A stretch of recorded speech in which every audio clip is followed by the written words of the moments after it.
See, there are two charges, plus q1 and plus q2, separated by distance d. There should be a third charge to be placed so that the net force on that charge is zero. Discuss what should be the value of that charge and what should be the name of that position.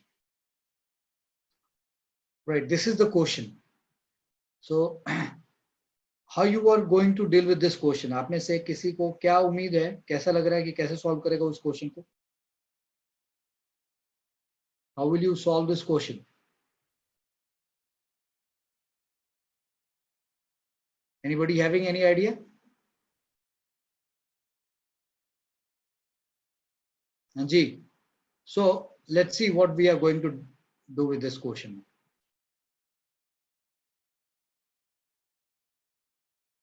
See, I have taken a plus q1 charge over here and plus q2 charge here. And we are saying that these two charges have a separation of d, like from here and here. And the separation between these two is d distance. And we are asking that where should be a third charge to be placed so that the net force on that charge is zero. So how we are going to do this? So let n is the position and charge capital Q is placed at that point. Then we are saying कि force on, look at this here, this is Q1 and Q2, and this is the point where we are placed, and this point distance from this particular position is x, and from here this distance is d minus x. So if you want to know the name of this position, so name of this position should be,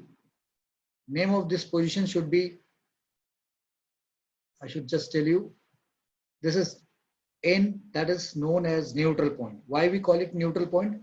Because it is the point where the net force on that charge is to be zero. तो हम लोग इस point को, यानी कि Q1 और Q2 के इस कॉम्बिनेशन के सेट में इस पॉइंट को न्यूट्रल पॉइंट कहते हैं, क्योंकि यहाँ पे नेट फोर्स जीरो होना है.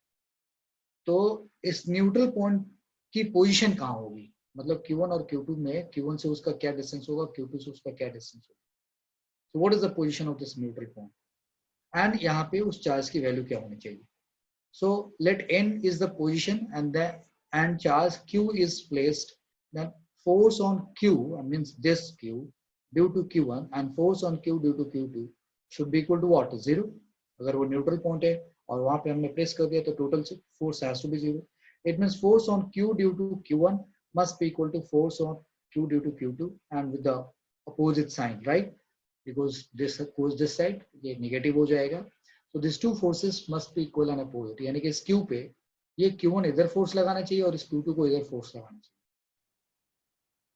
अब यहाँ पे आप देखो कि ये जो Q है इस Q1 पे, क्योंकि ये लाइक चार्जेस हैं, तो यानी कि ये Q1 इस पे इधर नहीं लगाएगा फोर्स, बल्कि ये इधर लगाएगा और ये इस पे इधर लगाएगा. तो यहाँ पे ये वाला जो एरो है इसका क्या नाम लिखा हुआ है, force on capital Q due to Q1, और ये वाला एरो का नाम क्या लिखा हुआ है, फोर्स ऑन Q2. तो इस पे जो ये फोर्स लग रहे हैं, ये दोनों फोर्सेस इक्वल एंड अपोजिट हो जाएं तो इस पे नेट फोर्स क्या होगा, जीरो होगा. And then this point will be taken as a neutral point. So what we are going to do this, okay, कि this two should be equal and opposite. इसका मतलब कि इनका मैग्नीट्यूड भी क्या होना चाहिए, बराबर होना चाहिए. एंड साइन डिफरेंट होने का मतलब क्या हुआ, इसका मतलब कि they're opposite, they're in opposite direction. तो अब यहाँ पे इसका मॉड लिख दिया K Q Q1. Yes, I can hear you. Tell me.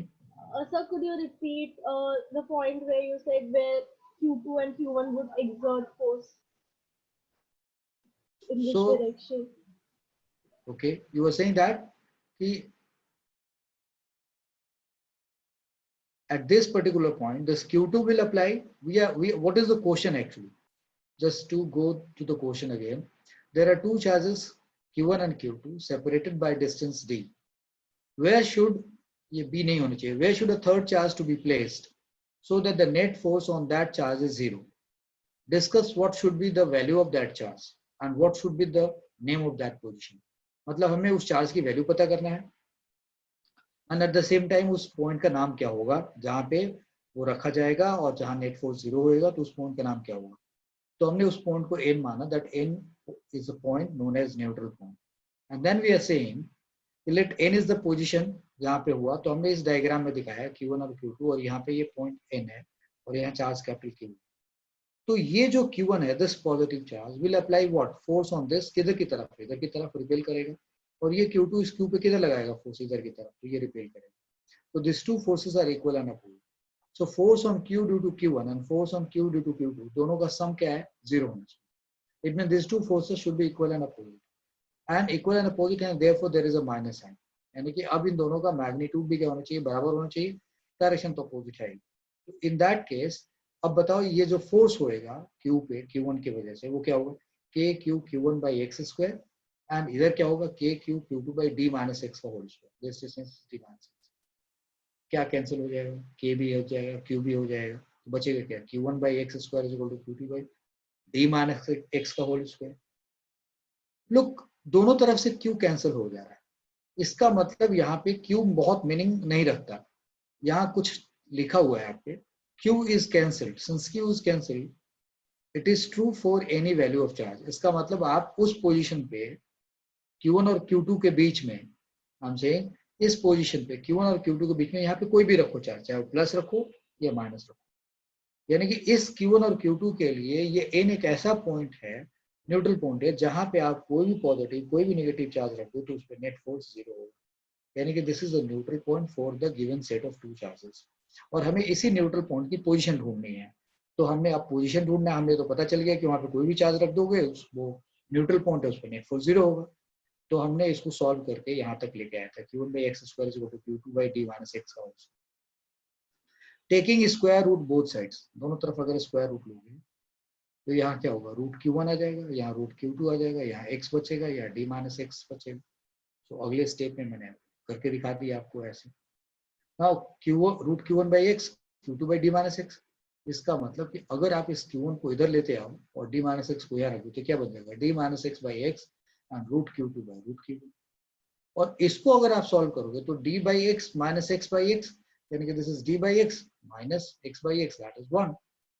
तो ये आपके पास क्या रिजल्ट आ गया, right, this is d by x और ये -1 है, वो इधर लेके आ जाओ, प्लस कर लो.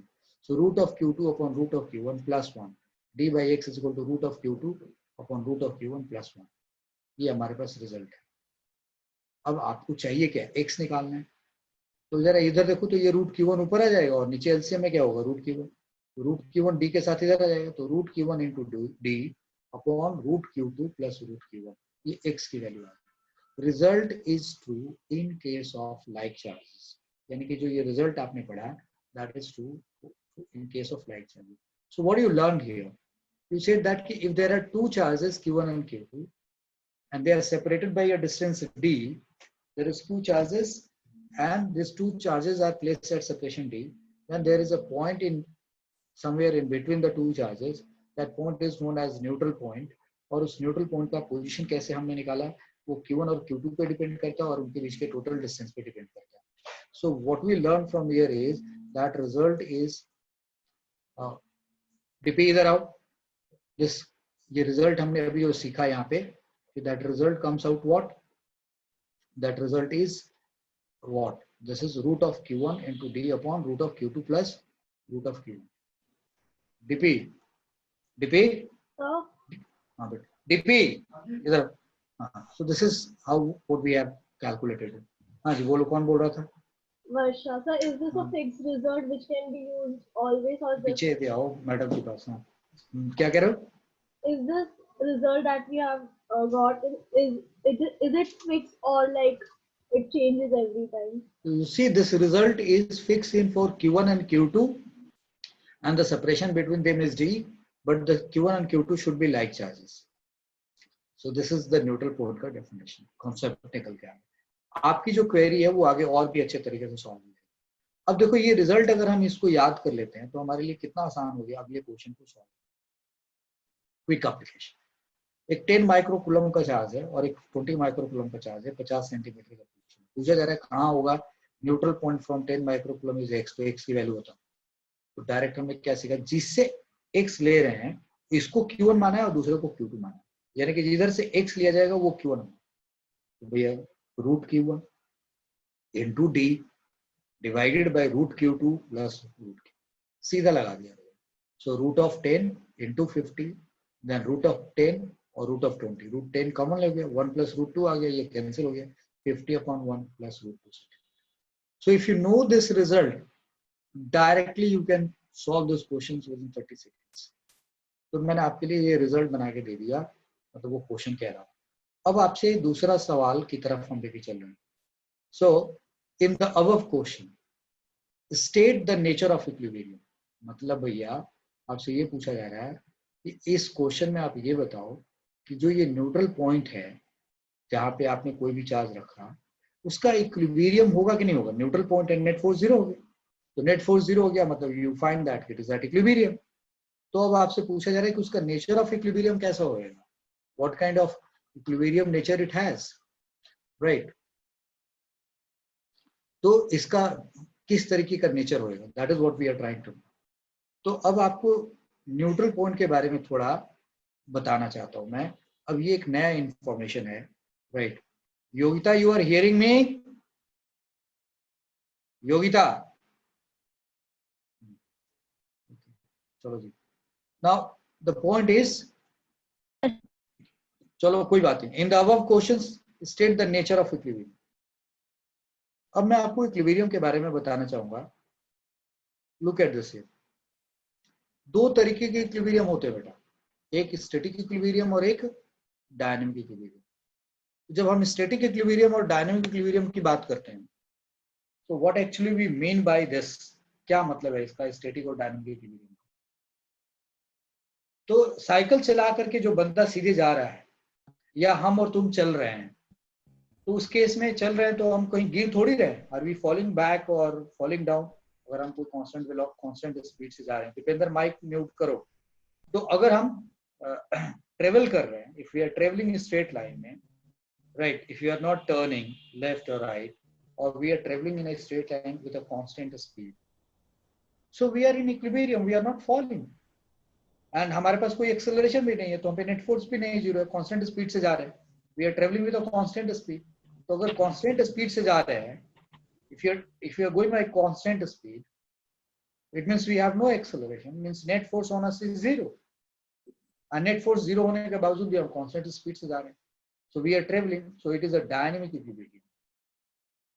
That's the case of, यानी कि एक बंदा साइकिल ट्रेवल कर रहा है, साइकिल चला रहा है कांस्टेंट स्पीड से, वो डायनामिक इक्विलिब्रियम में है. अगर उसको थोड़ा सा भी उसके चाल के परपेंडिकुलर थोड़ा लेफ्ट पुश, थोड़ा पुश कर दो, तो वो फट से क्या हो जाएगा, उसका बैलेंस बिगड़ जाएगा, will be off the balance and he will fall, and it will be difficult for him to have a balance in that case. So what we are saying here, there are two cases of equilibrium. And that is what the two cases of equilibrium is. One is static equilibrium and the another is dynamic equilibrium. और जब static और dynamic equilibrium है, तो उस case में हम dynamic equilibrium के बारे में आपको अभी बताया कि भैया डायनामिक इक्विलिब्रियम का मतलब something is in motion and with constant speed, means no change in the direction and there is no acceleration. That is a case of dynamic equilibrium. तो स्टैटिक इक्विलिब्रियम की क्या बात होगी. तो स्टैटिक, भाई किसी का माइक ऑन है, आप सब लोग अपना माइक म्यूट कर लें please. So now we are trying to talk about this static equilibrium. तो स्टैटिक इक्विलिब्रियम की बात करें तो static equilibrium has this two cases, stable and unstable. तो जब स्टेबल और अनस्टेबल इक्विलिब्रियम की बात करते हैं, तो आप लोगों को यहाँ पे मैंने एक चीज दिखाई है. You see what is written here, punching toy. आपने इस तरीके का कोई टॉय मार्केट से खरीद के लाया होगा बचपन में, जिसके ऊपर हाथ से आप मारते थे तो वो थोड़ा पीछे चला जाता था और फिर it comes back, punching toy. तो आपने इसमें नोटिस किया होगा कि आपने इसको थोड़ा लेफ्ट पुश किया तब भी वो आगे आ गया, थोड़ा आपने इधर पुश किया तब भी वो फिर अपनी पोजीशन पे आ गया, ऐसे धकेले तब भी वो छोड़ दोगे. तो यानी कि जिधर पुश किया आपने उसको उधर फोर्स लगाना बंद कर दो, then again it comes back in the backward direction and फिर अपनी जगह पे ये रुक जाता है. Got this point? So that's a case of stable equilibrium. Right now here there is a pen and that pen is kept on a floor. Right, अब अगर इस पेन को थोड़ा भी आप लेफ्ट राइट, मतलब ईस्ट वेस्ट नॉर्थ साउथ किसी भी डायरेक्शन में पुश कर दो, पेन उसी डायरेक्शन में क्या हो जाएगा, फॉल कर जाएगा. अगर उसके पहले देखा जाए तो ये इक्विलिब्रियम में आपने पेन को किसी टेबल टॉप के ऊपर बिल्कुल बड़ा कायदे से आपने खड़ा कर दिया होगा थोड़ा टाइम लगा के, एंड फिर वो पेन वैसे ही खड़ा रह जाता है. तो जब वो ऐसे खड़ा रह गया, इसका मतलब वो स्टेबल इक्विलिब्रियम में है या अनस्टेबल इक्विलिब्रियम में। बट इक्विलिब्रियम कैसा है उसका? स्टैटिक इक्विलिब्रियम है। वो स्टैटिक इक्विलिब्रियम तो है बट उसका इक्विलिब्रियम स्टेबल नहीं है। स्टेबल तब होता है जब हम थोड़ा उसको मूव करें किसी एक डायरेक्शन में और वो फिर से अपनी पोजीशन पे आ जाए, यानी कि ये न्यूट्रल इक्विलिब्रियम का केस है। यहाँ पे ये स्टैटिक इक्विलिब्रियम है, न्यूट्रल इक्विलिब्रियम है, स्टेबल इक्विलिब्रियम है। So I hope you understand. Static equilibrium में दो पार्ट हो गए, एक स्टेबल और एक अनस्टेबल। तो अनस्टेबल इक्विलिब्रियम के लिए मैंने यहाँ पे एक पेन रखा हुआ और फिर मैंने बोला इसको थोड़ा लेफ्ट, थोड़ा राइट, थोड़ा ईस्ट, थोड़ा वेस्ट, थोड़ा नॉर्थ, थोड़ा साउथ अगर ट्रेवल करेंगे तो गिर जाएगा, जिधर पुश करेंगे उधर गिर जाएगा। तो यहाँ पे दो टर्म और सीखना है आपको, horizontal equilibrium and vertical equilibrium. तो मैं आपको इन बातों को समझाने के लिए एक छोटा सा काम करता हूँ। यहाँ देखो मैंने एक केस लिखा है, there is a plus charge and there is a plus charge, और यहाँ डॉट, यहाँ माइनस चार्ज है, नेगेटिव चार्ज, ये पॉइंट सी है और ये न्यूट्रल पॉइंट है, एन लिखा हुआ न्यूट्रल पॉइंट है, मतलब इस पे नेट फोर्स क्या होगा? 0। अब इस पॉइंट पे नेट फोर्स 0 है जी। Now we want to check, okay इसका इस पॉइंट पे नेट फोर्स 0 है। सो अगर इस पे नेट फोर्स 0 है तो वी वांट टू चेक कि इसका जो इक्विलिब्रियम है वो कैसा है, स्टेबल है, अनस्टेबल है, कैसा है। तो ये न्यूट्रल पॉइंट है, यानी कि इस पे नेट फोर्स 0 है। अब एक काम करते हैं, मूव हॉरिजॉन्टली राइट इस चार्ज पे। You know this is the point वहां पे जहां पे सी पे ए का फोर्स, सी पे ए की वजह से फोर्स किधर लग रहा होगा? ऐसे की तरह C2 है, और बी पे बी की वजह से सी पे फोर्स किधर लग रहा होगा? सी से बी की तरफ, और दोनों फोर्सेस अपोजिट डायरेक्शन में इक्वल अपोजिट। इस पोजीशन पे अगर मैं इसको थोड़ा भी राइट पुश कर दूं, if I take it to this point, please mute your mike whosoever it is। तो अगर मैं इसको यहां से थोड़ा इधर की तरफ ले जाऊं, तो जब मैं इधर की तरफ इसको लेके जाऊंगा तो अब इस पॉजिटिव चार्ज और इस नेगेटिव चार्ज के बीच का डिस्टेंस क्या हो गया? पहले से कम हो गया। तो force on C due to B क्या हो जाएगा? न्यूमेरिकली बड़ा हो जाएगा, और इनके बीच का डिस्टेंस बढ़ गया तो ये फोर्स क्या हो जाएगा? घट जाएगा। इसका मतलब नेट फोर्स सी पे किधर आ जाएगा? इधर की तरफ, यानी कि प्लस प्लस चार्ज है, बीच में माइनस है और ये न्यूट्रल पॉइंट है। तो अगर आपने इसको राइट शिफ्ट किया ना तो भैया पता चलेगा कि पूरी तरीके से शिफ्ट कर जाएगा राइट। यहाँ पे तो ये इक्विलिब्रियम था क्योंकि इस दोनों के फोर्सेस इक्वल एंड अपोजिट है। इस पॉइंट के अलावा अगर यहाँ रखोगे तो अब यहाँ नेट फोर्स 0 नहीं होगा। फोर्सेस इक्वल एंड अपोजिट होंगे, फोर्सेस अपोजिट होंगे बट इक्वल नहीं होंगे, यानी कि यहाँ न्यूट्रल पॉइंट नहीं है, यहाँ नहीं है, यहाँ नहीं है, यहाँ नहीं, और यहाँ भी नहीं। यानी कि अगर इस सी को अपनी न्यूट्रल पॉइंट से थोड़ा राइट शिफ्ट करते हो तो ये शिफ्ट राइट हो जाता है। अगर इसको हॉरिजॉन्टली लेफ्ट मूव करो तो पता चलता है कि ये पॉजिटिव इस पॉजिटिव की तरफ चला जाएगा। क्यों? क्योंकि इसके फोर्सेस बड़ा होता जाएगा और उसका फोर्सेस छोटा होता जाएगा। भले दोनों का डायरेक्शन अपोजिट है बट नेट फोर्स 0 नहीं होगा, तो ये ए पे चला जाएगा और इधर पुश करोगे तो ये बी पे चला जाएगा। इसका मतलब यहाँ पे तो ये न्यूट्रल है, बट अगर थोड़ा लेफ्ट और थोड़ा राइट पुश करते तो ये तो चला ही जाता है। इसका मतलब इसका इक्विलिब्रियम हॉरिजॉन्टली अनस्टेबल, इसका इक्विलिब्रियम हॉरिजॉन्टली अनस्टेबल है। क्यों? क्योंकि पंचिंग बैग की तरीके से अगर हम इसको लेफ्ट पुश करते हैं तो ये फिर राइट आता नहीं है, अगर इसको राइट पुश करते हैं तो ये लेफ्ट, सॉरी इसको राइट पुश करते हैं तो ये लेफ्ट की तरफ लौट के नहीं आता, और अगर इसको लेफ्ट पुश करते हैं तो ये राइट की तरफ लौट के नहीं आता। ऐसा लौट के आता होगा तो इसको स्टेबल इक्विलिब्रियम कहा जाएगा। लेकिन यहाँ पे तो क्या हुआ, हमने इसको थोड़ा पुश किया तो इधर ही चला गया, इधर थोड़ा पुश किया इधर ही चला गया। इसका मतलब ये हॉरिजॉन्टली क्या है? Unstable. Got it now? Now look at this, इसी में और दो लाइन लिखा हुआ वर्टिकली, दिस डी मतलब डाउनवर्ड। अगर आप इसको नीचे की तरफ ले जाएं, यहां पे लेके माइनस, तो आप तो शिफ्ट किधर किया था? डाउन ना, तो अब ये किधर जाएगा? Vertically upward. क्योंकि ये प्लस चार्ज इस पे फोर्स किधर लगाएगा? इधर की तरफ, और ये प्लस चार्ज किधर फोर्स लगाएगा? इधर की तरफ। तो उसका नेट फोर्स किधर आएगा? ऊपर की तरफ। तो आप किधर लेके जा रहे थे? डाउन, और छोड़ा तो ये किधर आ गया? अप। लो भैया, शिफ्ट वर्टिकली अपवर्ड। और अगर ऊपर लेके जाओगे तो ये किधर आएगा? डाउन। इसका मतलब ये वर्टिकली स्टेबल है बट हॉरिजॉन्टली अनस्टेबल। तो ये कंप्लीटली स्टेबल नहीं है, इसलिए इसको इक्विलिब्रियम को अनस्टेबल इक्विलिब्रियम कहेंगे। हॉरिजॉन्टली अनस्टेबल है, वर्टिकली स्टेबल है, सो व्हाट भैया, ये पूरी तरीके से स्टेबल नहीं है, इसलिए इसको हम स्टेबल इक्विलिब्रियम नहीं कहेंगे, या अनस्टेबल इक्विलिब्रियम। पॉइंट समझ में आया? जरा और आगे बढ़ के दिखाते हैं आपको। नाउ लुक एट दिस, यहाँ पे प्लस प्लस और बीच में माइनस लिया था, अब यहाँ प्लस प्लस प्लस लेते हैं। Now look here what is happening. अगर मैं इसको थोड़ा राइट पुश करूं तो क्या होगा जी? इसका रिपल्सिव फोर्स पहले से घट गया, लेकिन इसका रिपल्सिव फोर्स इधर की तरफ जो था वो क्या हो गया? बढ़ गया।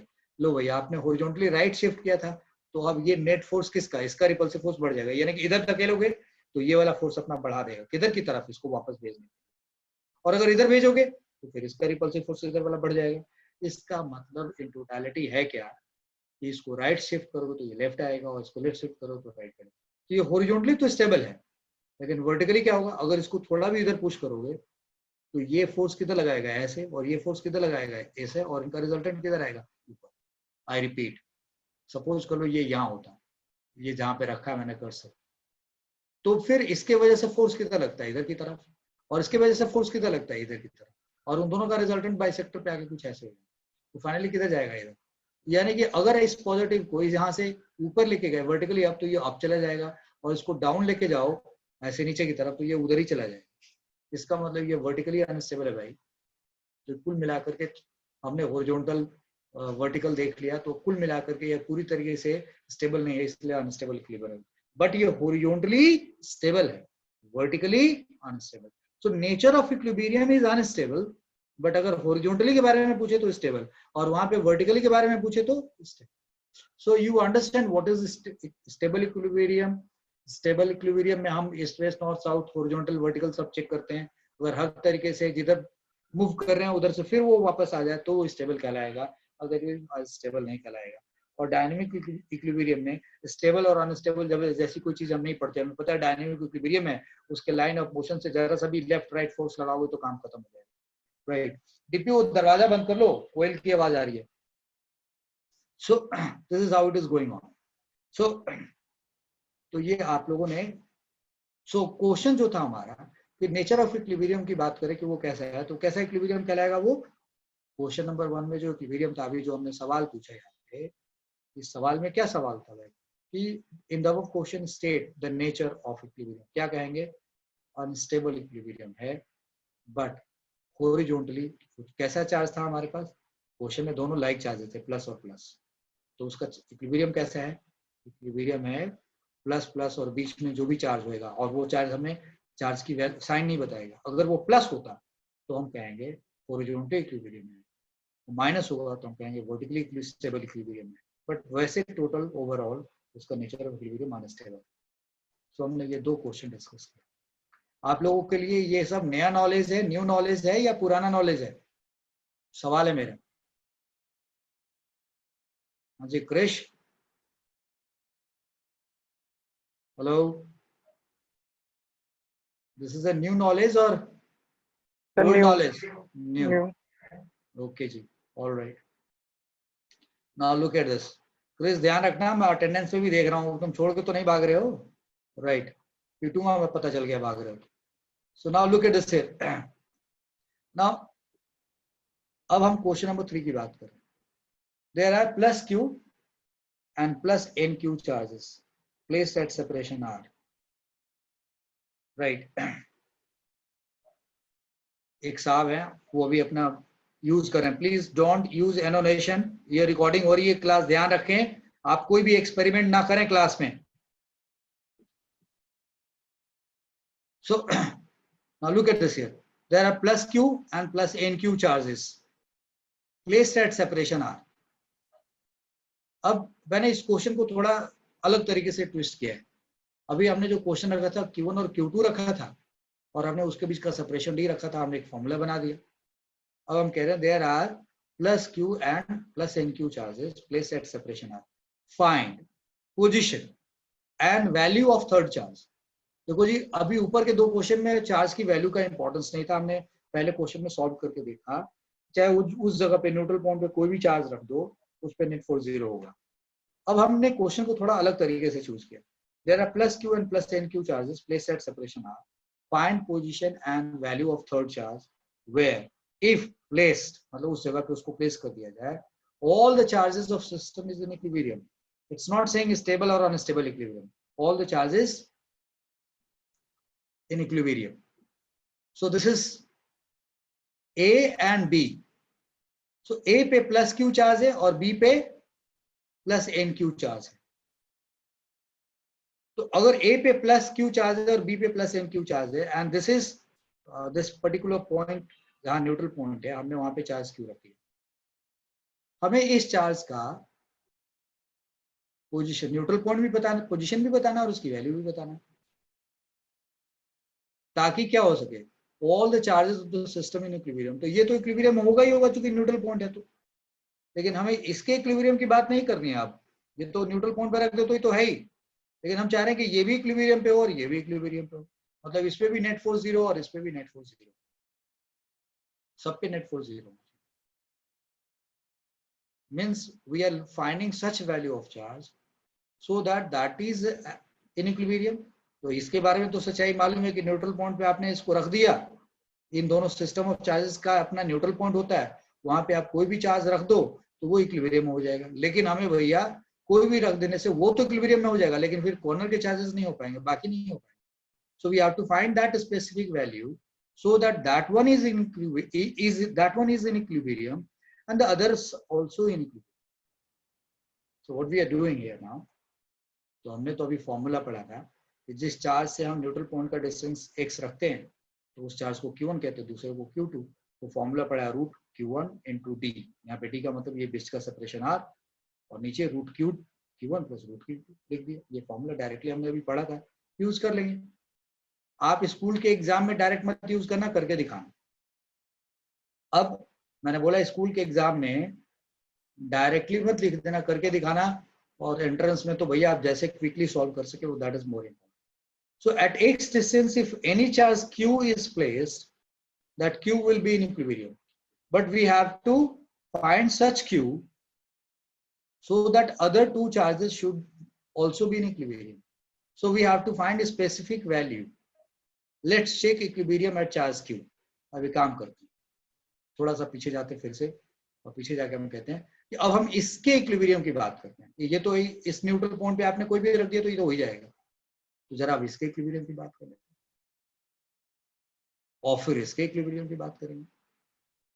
तो जब अगर इसके इक्विलिब्रियम की बात करेंगे, यानी कि ये इसकी ऐसी वैल्यू रखते हैं ताकि ये इस पे नेट फोर्स जीरो हो जाए, तब देखो क्या करेंगे. तो हमने इस क्यू को ले लिया, तो हमने बोला भाई let's check equilibrium at charge Q. तो भाई उस केस पे फोर्स ऑन छोटा Q due to that neutral point पे रखा हुआ क्यू बड़ा वाला, force on Q due to Q and force on Q due to N Q, दोनों का सम क्या होना चाहिए, जीरो. यानी कि this F Q Q should be equal to minus F Q N Q. ये दो फोर्सेस इक्वल एंड अपोजिट होने चाहिए. अब आपको बड़ी अजीब सी बात ये दिख रही है कि दोनों फोर्सेस इक्वल एंड अपोजिट होने चाहिए, बट अगर हम गौर करना यहाँ की बात करके, ये कह रहा है कि दोनों इक्वल एंड अपोजिट होना चाहिए.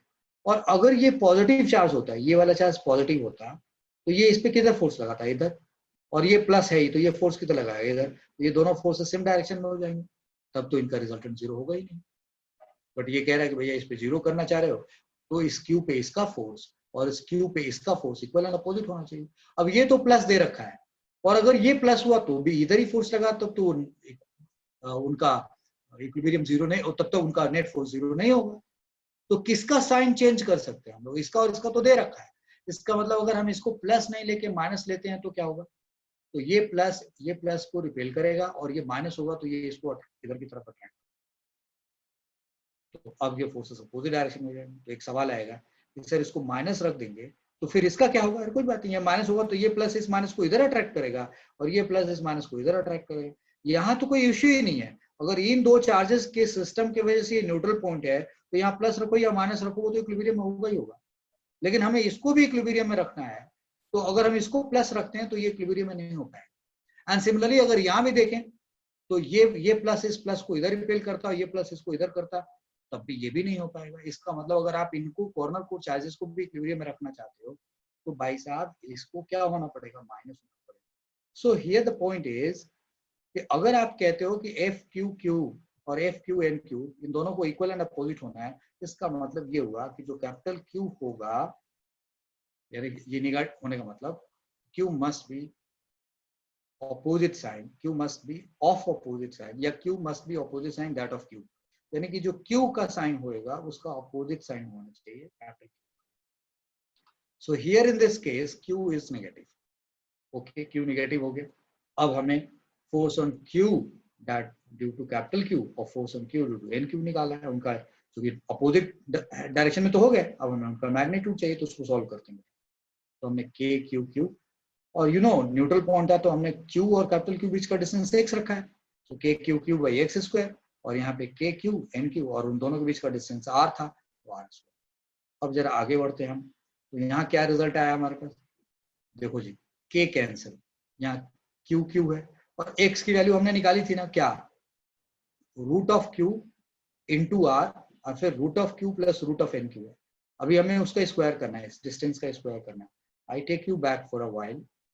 I take you back for a while and say that look at this. This is the result x. इसका स्क्वायर करेंगे तो क्या होगा, ये q हो जाएगा, ये r स्क्वायर होगा और इन सबको अंडर ब्रैकेट रख के इसका स्क्वायर कर दिया गया। So keeping this in point of view, we are writing the value of x here. रख दिया जी x की वैल्यू हमने यहाँ। So this is q upon qr square upon this और यहाँ k q square into n by r square रख दिया है। Now k कैंसिल दोनों तरफ से। ओह शिट, देखो जी यहाँ k कैंसिल हो गया, यहाँ k गलती से बच गया बेटा, तो इसको आप हट गया, ये मान लेना, ठीक है ना, there is a mistake, remove this. कौन गया भाई, किसका नेटवर्क पुअर हो गया, क्रिश हो लाइन पे, hello, anyway, so this is Krish, line पे हो तुम, Utkarsh, okay, Yes, sir. Yes, sir. Yes, sir. दोनों हो, चलो ठीक। So No, this sir. Is Mic is not functioning. Okay, thank you, take care. So this is, so this, मैंने इस k को रिमूव कर दिया है यहाँ पे, ये गलती से आ गया है, तो अगर ये k हट गया तो now look at this here, so this is q और ये x स्क्वायर का हमने यहाँ रख दिया वैल्यू, यहाँ से ये k q square n q, तो बेटा ये की तो q, अब देखो मेरे को ट्रबल कर रहा है, anyway, so this n q square हो गया। अब जब लिखना है तो यहाँ पे एक k डाल लेना और अगले स्टेप से सब इकट्ठे गायब कर देना। Now here what you do, इस q स्क्वायर का ये, अच्छा अभी इसको ऐसे ही रहने देते, पहले यहाँ से ये r स्क्वायर गायब करते हैं, ये r खत्म हो गया, r स्क्वायर, और ये नीचे वाला जो टर्म है इसको ऊपर लेके चले जाते हैं और ये q और ये q कैंसिल कर देते हैं, ये q और q कैंसिल कर देते हैं, तो ये q हो गया, ये वाला टर्म ऊपर आ गया, q under root q root N q का स्क्वायर, और यहाँ से q स्क्वायर एन हो गया, k तो कैंसिल हो गया, तो r स्क्वायर भी कैंसिल हो गया। Look at this result. अब जो आपके पास ये रिजल्ट है, तो अगर हम आगे बढ़ें, look at this here,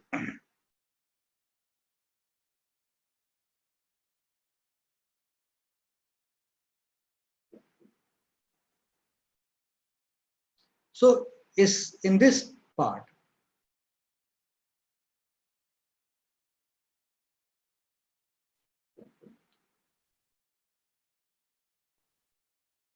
what I was saying is,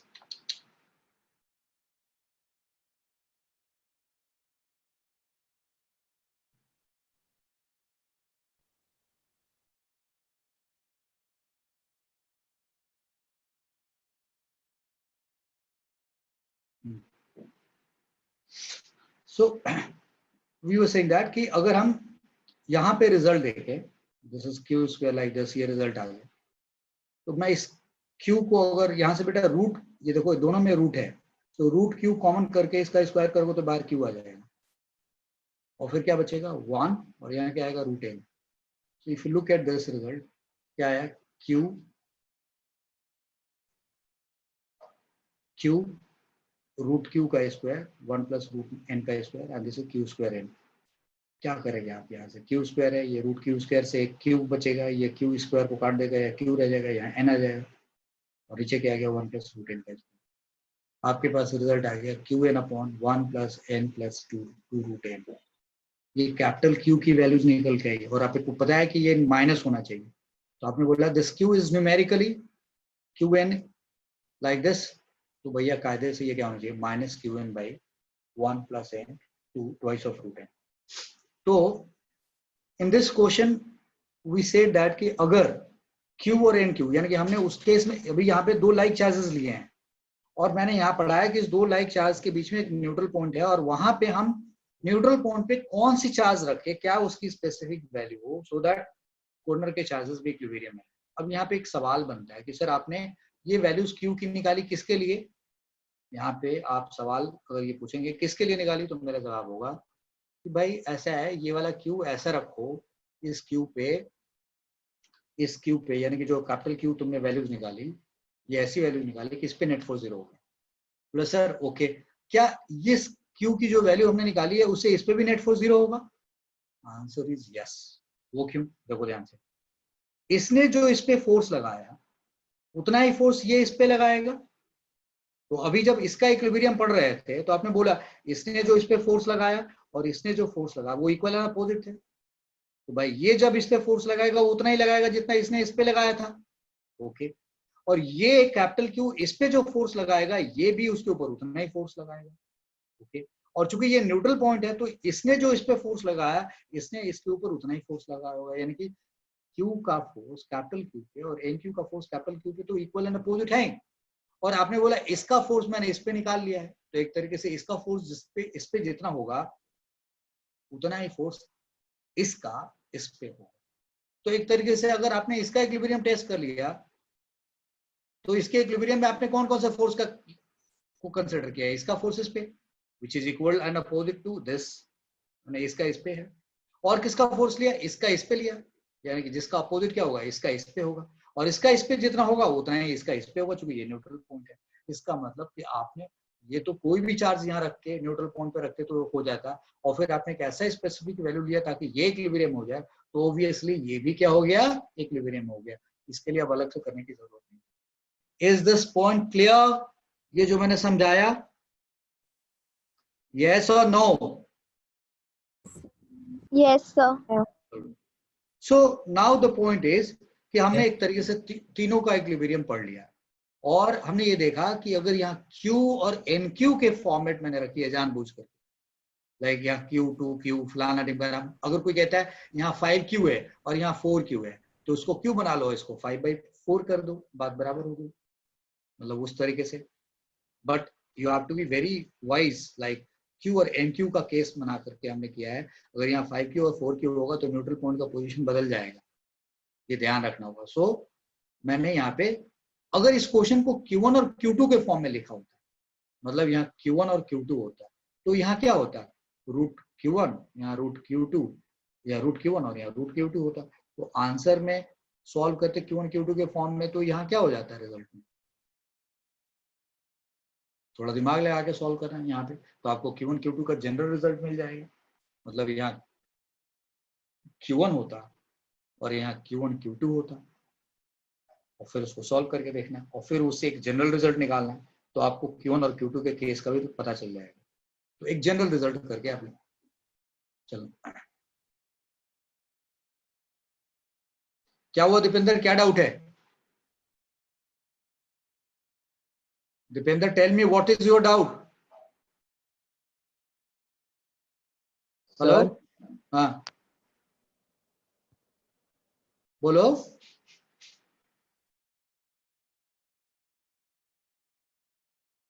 hello,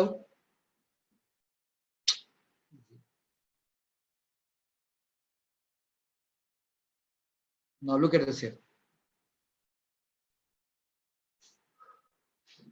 Now find Q। यहाँ पे एक छोटा सा सवाल लिया, अगर यहाँ Q है और यहाँ 4Q है, देखो ये रिजल्ट कैसे काम कर सकता है। ध्यान रखना, ये Q1 Q2 का एक अलग रिजल्ट आप लोगों को बनाना होगा, सो दैट आप Q1 Q2 के फॉर्म में कर लें, और अगर Q और 4Q ऐसे कुछ होएगा तो आप ये रिजल्ट घड़ल्ले से यूज करें। Find capital Q and its position so that Q, capital Q, 4Q are in equilibrium। ये सवाल है, तो क्या करना? x का फॉर्मूला लगाया जी ये निकालने के लिए, क्या रूट यहाँ से है Q1 into D upon Q1 plus root Q2, सीधा सीधा वैल्यू डाल दिया, ये 4Q है, तो वो जी रूट Q कॉमन होके कैंसिल हो गया, यहाँ d आया, यहाँ 1 50 रूट 4 का 2, तो d/3 रिजल्ट आ गया। यानी कि अगर ये टोटल डिस्टेंस d है तो यहाँ d/3 पे रखना पड़ेगा। और इस क्यू की वैल्यू निकालना चाहते हैं कैपिटल क्यू का, तो आप उस फॉर्मूले को यूज कर दो, राइट। ये जो ऊपर पड़ा minus Q by N, N क्या है 4, 4 क्यू लिखा हुआ 4, नीचे 1 plus N that is 4 plus twice of root N that is this, ये क्या हो गया 2 इंटू 2 4, 4 प्लस 4 8 और 1 9 माइनस 4 क्यू एन रिजल्ट। सो ये फॉर्मूला सिर्फ क्यू और एन क्यू के बीच में चलेगा, Q1 Q2 होगा तो आपको अलग से निकालना पड़ेगा और निकाल के रख लेना चाहिए। मैंने आपको ये करके एक दिखा दिया, बाकी आपको करना चाहिए। सो अभी तक मैंने आपको क्या समझाया, न्यूट्रल पॉइंट क्या होता है। मैंने देखा दो चार्जेस के लिए एक न्यूट्रल पॉइंट है, जहाँ पे कोई भी चार्ज रख दो वहां पे उस जगह पे, तो उस पर नेट फोर्स क्या हो जाएगा, जीरो हो जाएगा, उस पर नेट फोर्स जीरो हो जाएगा। That is what we come to know about. फिर न्यूट्रल पॉइंट पे हम एक ऐसे तरीके से चार्ज रखे कि all the charges in system in equilibrium, तो हमने उसके लिए भी कैलकुलेशन करके मैंने एक करके दिखा दिया। Q1 Q2 के फॉर्म में आप कर सकते हैं, अलग अलग केसेस आप कर सकते हैं। Now let's talk to something else, थोड़ा और इंटरेस्टिंग पढ़ते हैं।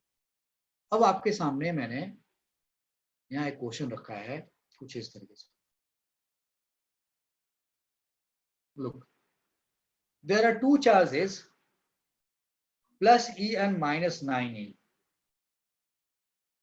आपको ये वाला क्वेश्चन प्लस E और माइनस 4E के फॉर्म में या माइनस E और प्लस 4E के फॉर्म में क्वेश्चन मिलता, तो मैंने एक तरीके से इसको एग्जाम्पल में करा दिया यहाँ पे, एक प्लस और एक E प्लस 4E के फॉर्म में। अब मैंने यहाँ चेंज कर दिया, बोला एक प्लस है और एक माइनस है। अभी तक जो तुम न्यूट्रल पॉइंट पढ़े थे वो किसके लिए पढ़े थे भाई, तुमने पढ़ाई की थी लाइक चार्जेस के।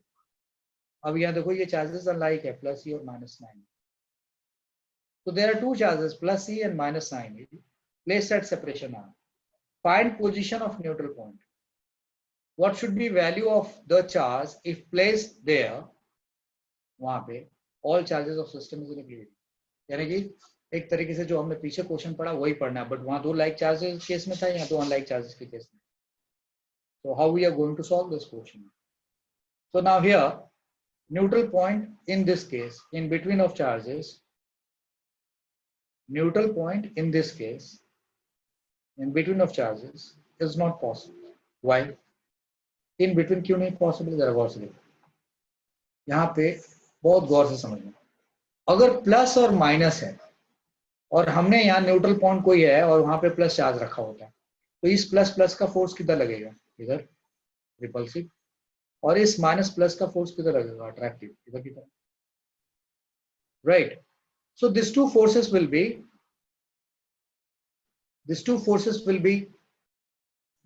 just a minute, somebody is writing in chat, let me understand। किसी का कोई इंपॉर्टेंट कंडीशन है भाई चैट में, एक मिनट।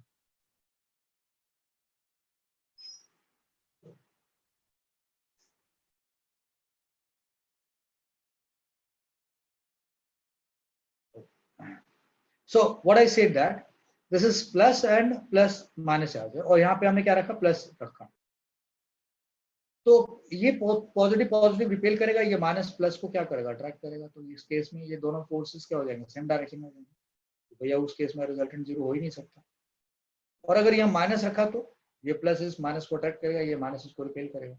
तो अगर दो अनलाइक चार्जेस रख दोगे तो न्यूट्रल पॉइंट इस बीच में कहीं पे भी हो पाएगा क्या, नहीं। क्यों, किसी भी जगह पे चार्ज रखते हो तो उस पर लगने वाले दोनों की वजह से जो फोर्स होगा किनारे वाले चार्जेस की वजह से, वो दोनों सेम डायरेक्शन हो जाएंगे, अपोजिट हो ही नहीं पाएंगे, तो नेट फोर्स जीरो हो ही नहीं पाएंगे। So neutral point should be at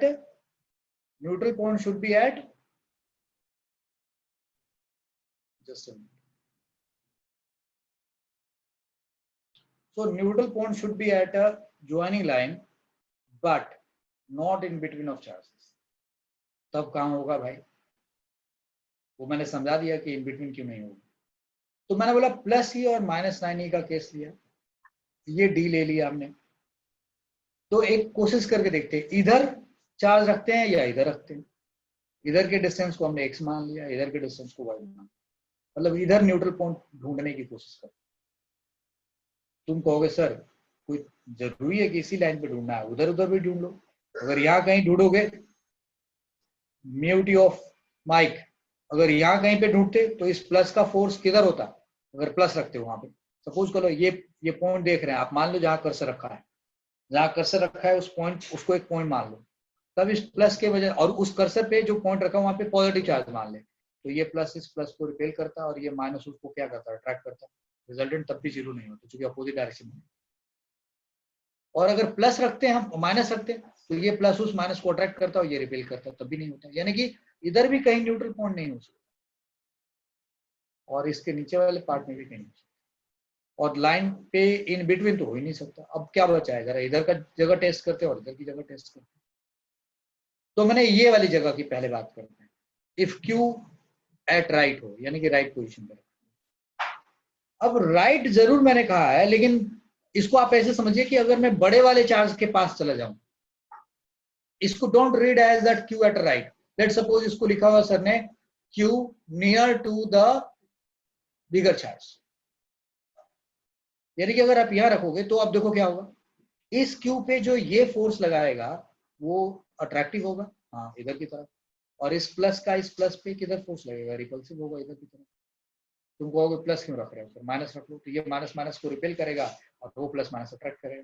यानी आप यहाँ पे कंसिडर करोगे तो इन दोनों के वजह से, इसके वजह से और इसके वजह से, अब ये फोर्सेस अपोजिट डायरेक्शन में आ गए, इन बिटवीन अपोजिट डायरेक्शन में नहीं आ रहे थे, और यहाँ पे अब अपोजिट डायरेक्शन का सिंबल बन जाएगा, यहाँ भी बनेगा, यहाँ कहीं भी चले जाओ सब जगह अपोजिट हो जाएगा, यहाँ से इधर भी चले जाओ हर जगह अपोजिट फोर्सेस लगेंगे।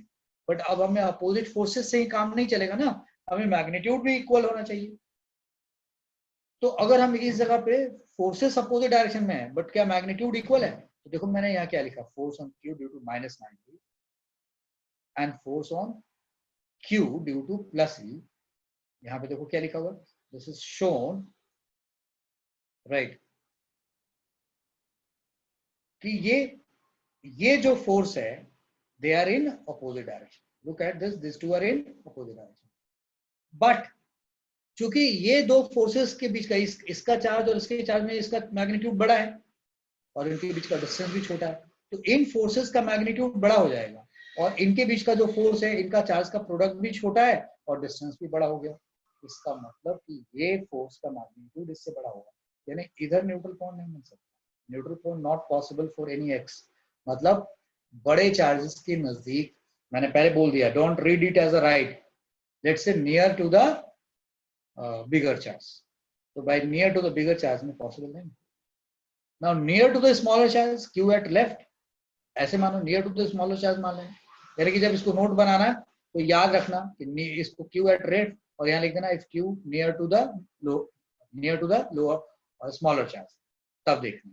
तो अब ये तो अपोजिट डायरेक्शन में है, लेकिन अब क्या होगा, ये चार्ज का मैग्नीट्यूड बड़ा है, इसके और इसके बीच का प्रोडक्ट बड़ा होगा तो डिस्टेंस भी बड़ा होगा, और इनके बीच का प्रोडक्ट छोटा तो डिस्टेंस भी छोटा होगा, यानी कि यहाँ पे अपोजिट डायरेक्शन में भी और इक्वल मैग्नीट्यूड का भी सीन बनता है।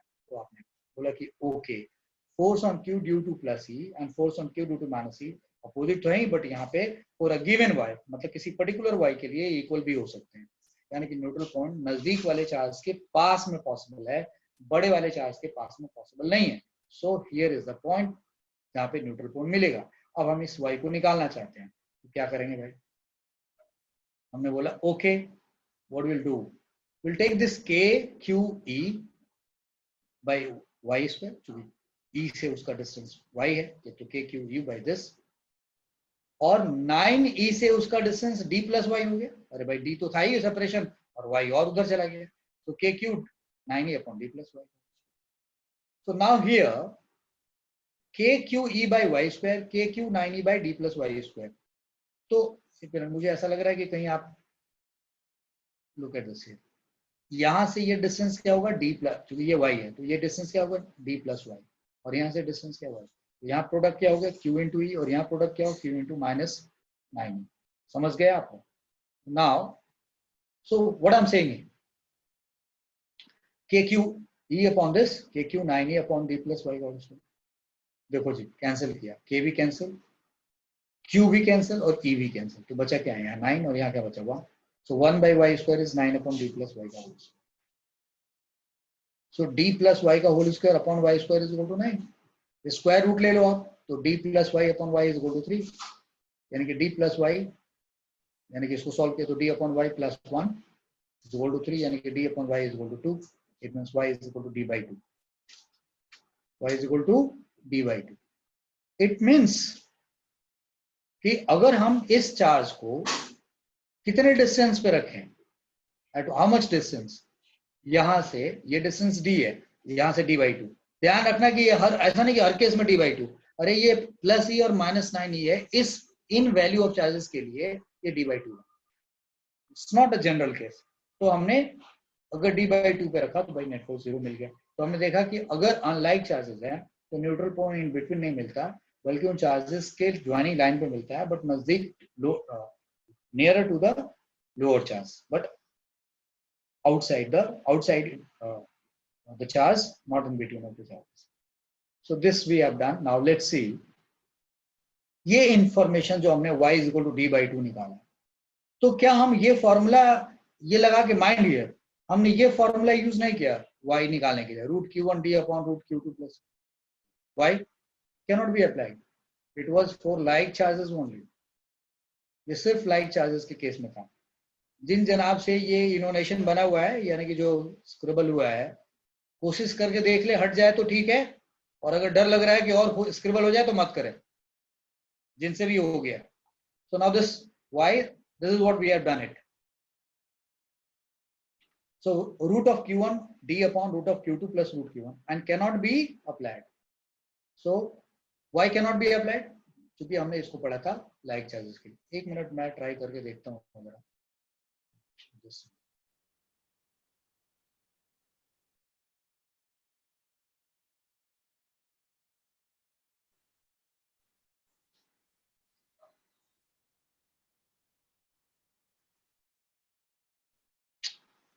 आ गया भाई।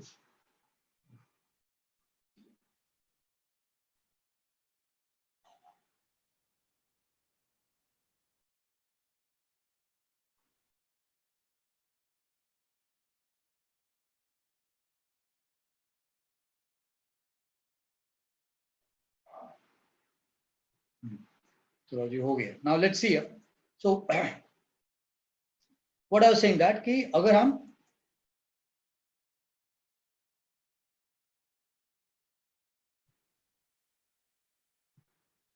कि अगर हम ये solve, it was for like charges, तो ये लाइक चार्जेस के केस में तो यहाँ क्या करेंगे, अगर लाइक चार्जेस ना हो तो देखो ये वाला फॉर्मूला यूज करेंगे, y is equal to √q1 d/√q2 minus √q2। अगर अनलाइक चार्जेस हो q1 और q2 में से, तो अब ये फॉर्मूला ना यूज करके आप यहाँ माइनस यूज करें। तो सर अगर यहाँ इस्तेमाल करते तो d क्या निकल के आता हमारा, क्या निकाला था हमने वैल्यू d/2 ना, तो करके देखते, ये d, इसको क्या मान लेते आप, e, और ये क्या है √9e, यहाँ सॉल्व क्या है 3√e, और यहाँ क्या है -√e, √e कॉमन हो गया, √e कैंसिल। नाउ ये क्या हुआ, दिस इज 3 बचा है, और यहाँ क्या बचा -1, क्योंकि √2 बाहर निकाले, 3 - 1 is 2। सो यानी कि neutral point, hello, like charge के केस में ये न्यूट्रल पॉइंट निकालने का तरीका है कब, जब लाइक चार्जेस होगा, और वो कहां से लिया जाएगा, Q1 से d distance in between of the charges होगा। और इस केस में ये Q1 से, जिधर से आप निकाले, Q1 छोटा चार्ज है, छोटा चार्ज की तरफ से हमने लिया हुआ है, तो Q1 से छोटा चार्ज से उसे आउटसाइड, ये डायरेक्ट फॉर्मूला बता दिया मैंने अनलाइक के केस में और लाइक के केस में। आप ये चाहो तो प्रूव भी कर सकते हो, मैंने वैसे करके दिखा दिया। So can be applied. So Varsha ji समझ में आया, ये जो पूछ रहे थे कि सर ये जनरल करना, तो ये मैंने यहाँ और यहाँ भी दिखा दिया, लाइक के केस में और लाइक के केस में। Varsha you got it? Now value of charge Q, अब हमें तो इस Q की वैल्यू निकालनी है, अभी तो हमने न्यूट्रल पॉइंट ढूंढ लिया था भाई, अब हमें उस चार्ज की वैल्यू निकालनी है।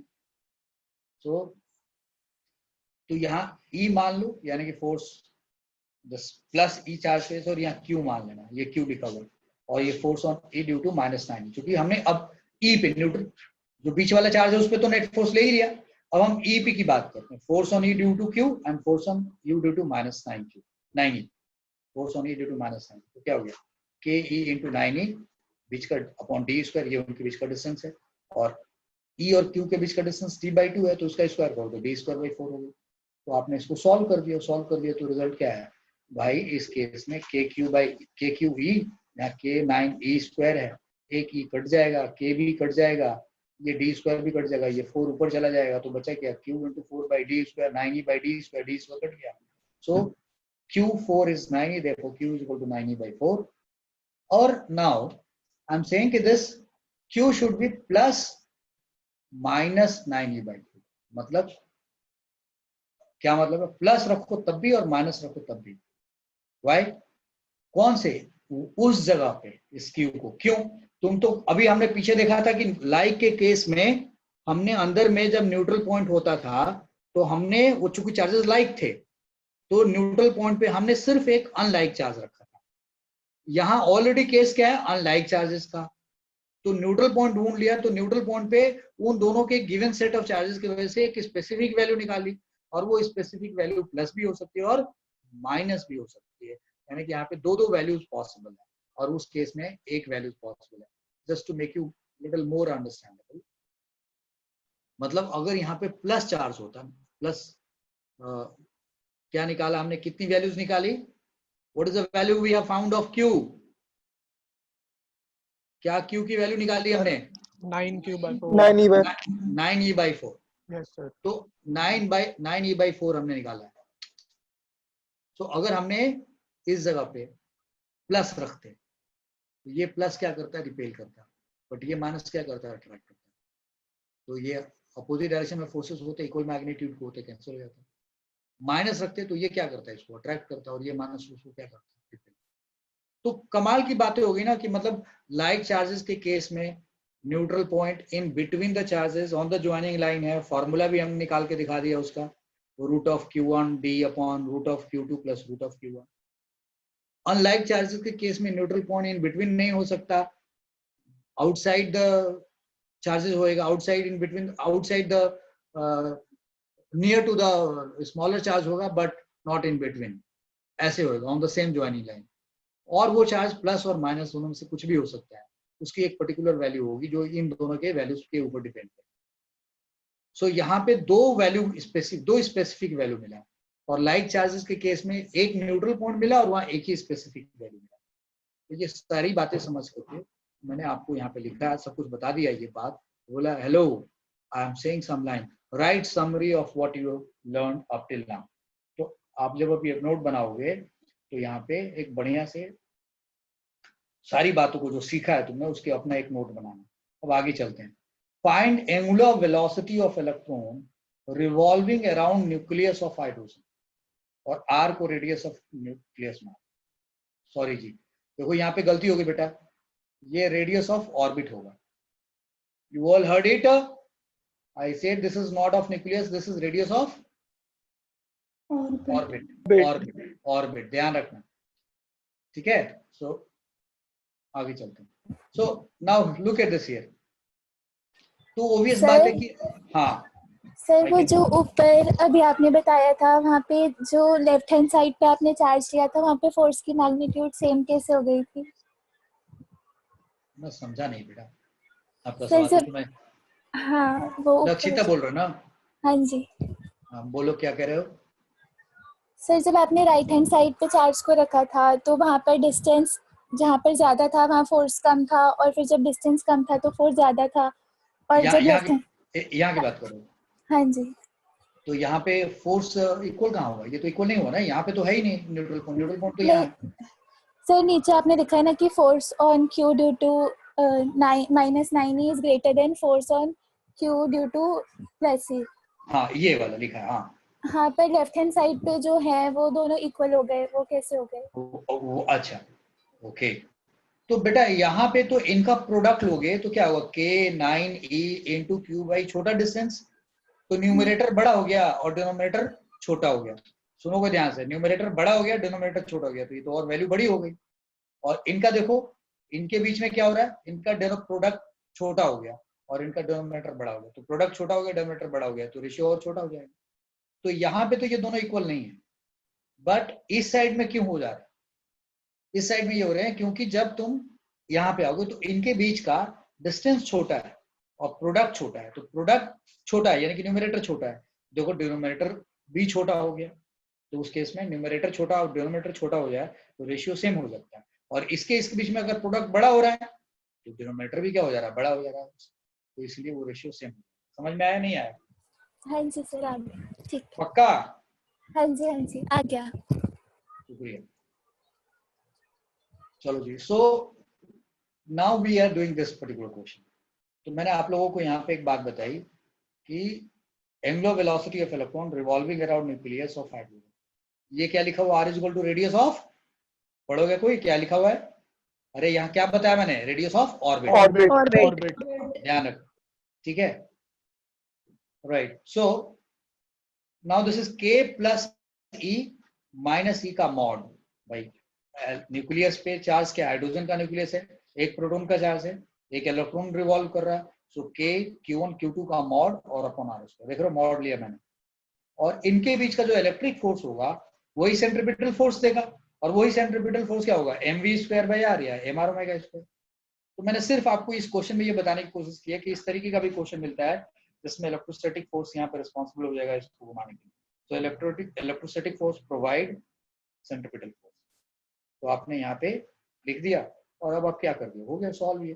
तो भाई k like k e square by r square is mr omega square. तो k e स्क्वायर, ये r नीचे आ गया, ये m नीचे आ गया, k square upon mr Q omega square. Omega की वैल्यू लिख दो, ये ओमेगा एंगुलर वेलोसिटी हो गया, चाहे तो फ्रीक्वेंसी निकाल लेना। अब एक नई चीज आपको सिखाने जा रहे हैं, बिल्कुल नया concept. So what is this point charge? What is point charge? What is point charge? Something तो अभी तक क्लास में आज जो कुछ भी सिखाया पीछे कुछ नहीं पढ़ाया था, सब नया पढ़ा रहा हूँ। So what is point charge? आपके हिसाब से अगर जगह मैंने छोड़ा होता लिखने के लिए तो बताओ, कोई बताएगा पॉइंट चार्ज किसको कहते हैं? Any of you? चलो वासु तुम बताओ।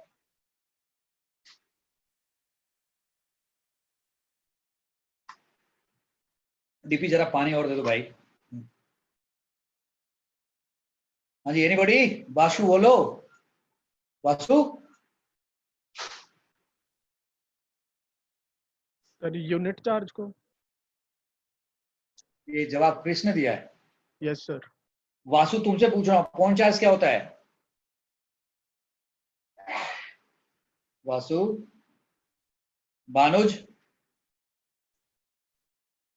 वो चार्ज जिसका रेडियस 0 मतलब इतना छोटा हो कि उसको एक पॉइंट कंसीडर कर सके साइज में। ओके, साइज मतलब रेडियस में।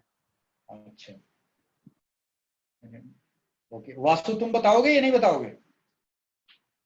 चलो जी, ईशा भक्तानी, ईशा भक्तानी नहीं बोलोगी? ओके भाई। सर रेडियस नेग्लिजिबल हो, क्या हो? रेडियस नेग्लिजिबल हो। अच्छा अच्छा, चलो ठीक है, देखते हैं, लेट्स सी। सर उसका मास नेग्लिजिबल हो सकता है। अच्छा ठीक है, okay. So now what is point charge? Now here I am asking this, can we apply Coulomb's law in case below? ये एक रॉड है, प्लस प्लस प्लस दिस, यहाँ Q लिखा हुआ है, L और ये Q। क्या इसके बीच का formula K Q1 Q2 by D plus L का L स्क्वायर लिख सकते हैं, अप्लाई कर सकते हैं?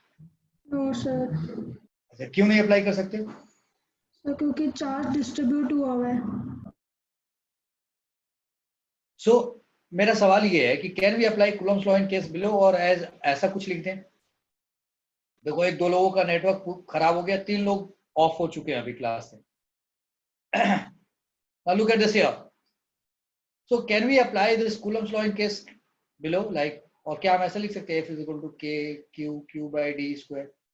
मतलब ये है, बाढ़ में जाइए कहाँ रखा हुआ, ये डिस्क D ले लिया। कुछ लोगों ने सर एक काम करते हैं, K Q upon L plus D ले लेते हैं, और कुछ लोगों ने बोला K Q by L square कर देते, और कुछ लोगों ने ये ऑप्शन बताया। अच्छा बताओ, चारों में से कौन सा सही हो सकता है, कौन अप्लाई किया जा सकता है? Which one can be taken as the answer? Sir none. तो कोई भी नहीं। कोई भी नहीं। अच्छा, none. Then done. Let's see here. सच्चाई ये है कि इसमें से कुछ लोग ये आंसर बता सकते हैं, D प्लस L बाई 2। सोचोगे कि ये जो चार्ज है और Q है इस पूरे पे, तो इसको इसका सेंटर यहाँ मान लिया गया L/2 पे, ये L/2 यहाँ से हो गया, ये D हो गया, तो K Q D plus L/2 का होल स्क्वायर। ऐसा मानने में क्या दिक्कत है? सर क्योंकि चार्ज पूरे पे बटा हुआ है इसलिए L/2 नहीं ले सकते। तो क्यों? हमने तो यहाँ से सेंटर ले लिया। हाँ जी। So why this cannot be taken? So please understand this D plus L/2 is the separation between center of mass of this rod and center of this. Coulomb's law में हमने क्या पढ़ा था? Center of concentration of charges. यानी कि हमने जो formula पढ़ाया था Coulomb's law, उसमें बोला था कि भैया directly proportional to product of charges and inversely proportional to square of distance between center of concentration of charges. तो इसका सेंटर ये हो गया, और इन चार्जेस का सेंटर का तो इन चार्जेस का जो सेंटर ऑफ कॉन्सेंट्रेशन है वो यहाँ होगा, ये जरूरी नहीं है। ये रॉड पतला भी हो सकता है, मोटा भी हो सकता है, तो ये बड़ा अजीब सा होगा। So this cannot be said like this. मैं अगर इस रॉड का शेप थोड़ा सा गाजर की तरीके से बना दूं, एक साइड से मोटा और एक साइड से पतला। वासु खुराना लाइन पे है कि नहीं है? Yes sir. ओके, तो तुम उस टाइम पे जवाब क्यों नहीं दे रहे थे? सर मेरा नेट बीच में, सर मेरा भी जियो का वो खत्म हो गया था, तो मैं अपने वाईफाई पे चेंज करा था, तो बीच में गैप हो गया था 2-3 मिनट का। चलो चलो ठीक, alright. So now here we are saying कि अगर इस केस में तो हम ये फॉर्मूला क्यों नहीं लिख सकते? Because this L/2 plus D is the distance between center of mass of this and center of mass of this rod, अगर ये रॉड यूनिफॉर्म होता। So this cannot be applied like this. ऐसे हम apply नहीं कर सकते। तो अब पॉइंट चार्ज को थोड़ा हम आपको समझाते हैं और फिर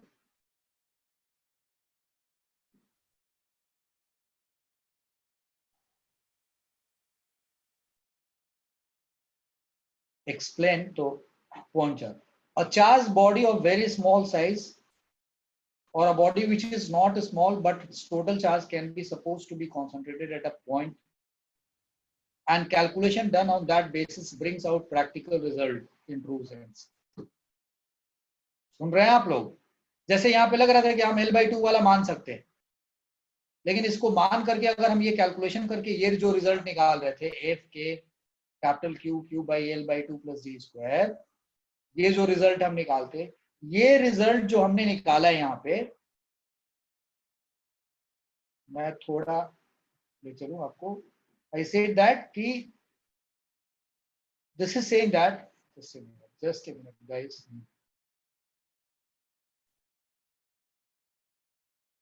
कि अगर मैं जो ढूंढ रहा हूँ जा ही नहीं रहा वहां पे कर सकता, कि this result cannot be taken as why? क्योंकि अगर मैंने इसका सेंटर मान लिया L/2 और इसको L/2 plus G रख दिया, तो इसे जो कैलकुलेशन किया ये प्रैक्टिकल रिजल्ट के बराबर नहीं है। This is not right. तो मैंने यहाँ पे क्या लिखा? मैंने लिखा a charge body of very small size, एक उसको पॉइंट चार्ज मान सकते हैं, और a body which is not small but its total charge can be supposed to be concentrated at a point, and calculation done on that basis brings out practical result in true sense. तब हम उसको हम point charge मान सकते हैं। Now here look at this. यहाँ Q1 और Q2 लिखा और B का डिस्टेंस R, ये दोनों पॉइंट बॉडीज हैं, तो K Q1 Q2 by R square, हाँ यही फॉर्मूला होता है, both are point charges. Okay. Now here in this case, बहुत ढंग से समझना, ये बड़ी बॉडी है और यहाँ ये बहुत पॉइंट है, बट अगर मैं इस पूरे चार्ज को यहाँ कॉन्सेंट्रेट मान लूँ पॉइंट पे और फिर कैलकुलेशन करूँ K Q by R square, तो ये जो रिजल्ट आता है वो सही आता है, प्रैक्टिकल रिजल्ट के बराबर है। इसका मतलब इसको और इसको दोनों को पॉइंट चार्ज मान सकते हैं। तो देख रहे हो ये बड़ा है, बट हम इसको एक जगह पे कॉन्सेंट्रेट मान करके और कैलकुलेशन करते हैं तो रिजल्ट सही आता है, तो ये पॉइंट चार्ज हो गया। समझ में आया? ये स्टेटमेंट मैंने इसलिए लिखवाया था ऊपर कि अगर कैलकुलेशन उसके बेसिस पे किया जाए वो रिजल्ट सही है तो वो पॉइंट चार्ज हो। But if you look at this here, इसके अगर हम ऐसे लिखते हैं के क्यू और ये डी और ये L/2 ऐसे लिख लेते हैं, यानी कि यहाँ से डिस्टेंस d प्लस L/2 रख लेते हैं और ये रिजल्ट निकालते हैं, तो ये रिजल्ट सही नहीं है। So rod is not a point charge. यहाँ क्या लिखा हुआ है? अंडरस्टूड? समझ गए भैया? सो पॉइंट चार्ज का मतलब आप ऐसे सिर्फ नहीं कह देंगे। देखो यहाँ पे ये पॉइंट चार्ज यहाँ हुआ, क्यों? क्योंकि इसके centre of concentration of charge को एक पॉइंट पे मान के जब कैलकुलेशन कर रहे हैं तो प्रैक्टिकल रिजल्ट के बराबर आ रहा है, और यहाँ पे नहीं आ रहा है। यहाँ तो ये सही हो गया, यहाँ ये नहीं। तो हम लोगों को एक्सपीरियंस से पता चलता है कि हाँ इसको पॉइंट चार्ज मान सकते हैं बट इसको नहीं मान सकते। So now look at this, what we are going to do here. So we are taking this particular portion. Okay, ये Q है, L और ये Y डिस्टेंस है। यहाँ पे पहले मैंने इसको D लिखा था, बाद में इसको काट के मैंने इसको Y बना दिया। जानबूझ के करना पड़ा क्योंकि मुझे छोटे डिस्टेंस को dx लिखना था, उसको y लिखा है। तो this is capital Q plus Q and ये L और ये y ले लिया मैंने। So find force between charge and rod, मतलब दिस एंड दिस रॉड के बीच लिखना चाहिए। Find force between charge and charge rod लिखना चाहिए, ठीक है? चलो जी, कितनी बार फ्लो में लिखते समय ना कुछ ध्यान नहीं रहता, क्योंकि जैसे आ रहा होता है सब कुछ प्लान कि अच्छा ये पढ़ाना ऐसे चलता जाता है। कभी कभी सोचने में ज्यादा लग जाता है कि क्या क्वेश्चन में और क्या क्वेश्चन ना लें जिससे कि फायदा हो। सो नाउ अब ये सॉल्व करना है। So there are, I should tell you that कि ध्यान रखिएगा कि अभी आप जो सीख रहे हैं, जो 2-4 नए स्टूडेंट्स हैं, उनको इंटीग्रेशन की बात थोड़ी समझने में दिक्कत होगी, बट आई होप कि आप थोड़ा बहुत डिफरेंशिएशन इंटीग्रेशन जानते होंगे। Now look at this here. हमने यहाँ एक रिजल्ट लिखा है d/dx of 1/x, differentiation of 1/x is minus 1/x square। ये लिख सकते हैं d/dx of 1/x is minus 1/x square। आगे बढ़ते हैं हम।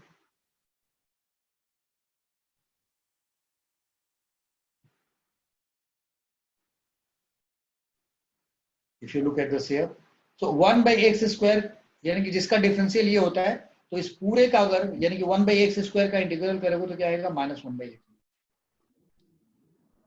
फिर उसी तरीके से 1/a प्लस x का होल स्क्वायर और यहाँ dx होगा तो फॉर्मूला होता है -1/x। ये रिजल्ट मैंने आप लोगों को दिखा दिया, राइट? जिन लोगों को मैंने डिफरेंशिएशन इंटीग्रेशन पढ़ाया उनको समझ में आना चाहिए, ये सब रिजल्ट उनको पहले भी बताया गया और ग्रेविटेशन पढ़ाते समय भी ये कॉन्सेप्ट सिखाया गया। Now look at this here. This is a rod और ये पॉइंट चार्ज है। तो मैंने बोला है कि इस रॉड की वजह से जब यहाँ पे फोर्स निकाला तो एक काम करते हैं, इस पूरे रॉड का एक छोटा सा पार्ट ले लेते हैं। Let's take a small portion. तो मैंने ये 2 एरो लगाया, उसके बीच में dx लिखा है, यानी कि ये जो dx मोटाई है सिर्फ उसको लेके चल रहा है, और उस dx वाली जो ये वाला छोटा सा पार्ट है, यहाँ से इस कोने से उसका डिस्टेंस कितना है? x है। यहाँ से उसका डिस्टेंस x है। तो हमने इस पूरे के ऊपर एक छोटा सा चार्ज लिया और उस छोटे से चार्ज को बोला चार्ज एलिमेंट, यानी कि dx पे जो चार्ज है उसको बोला charge element. This charge element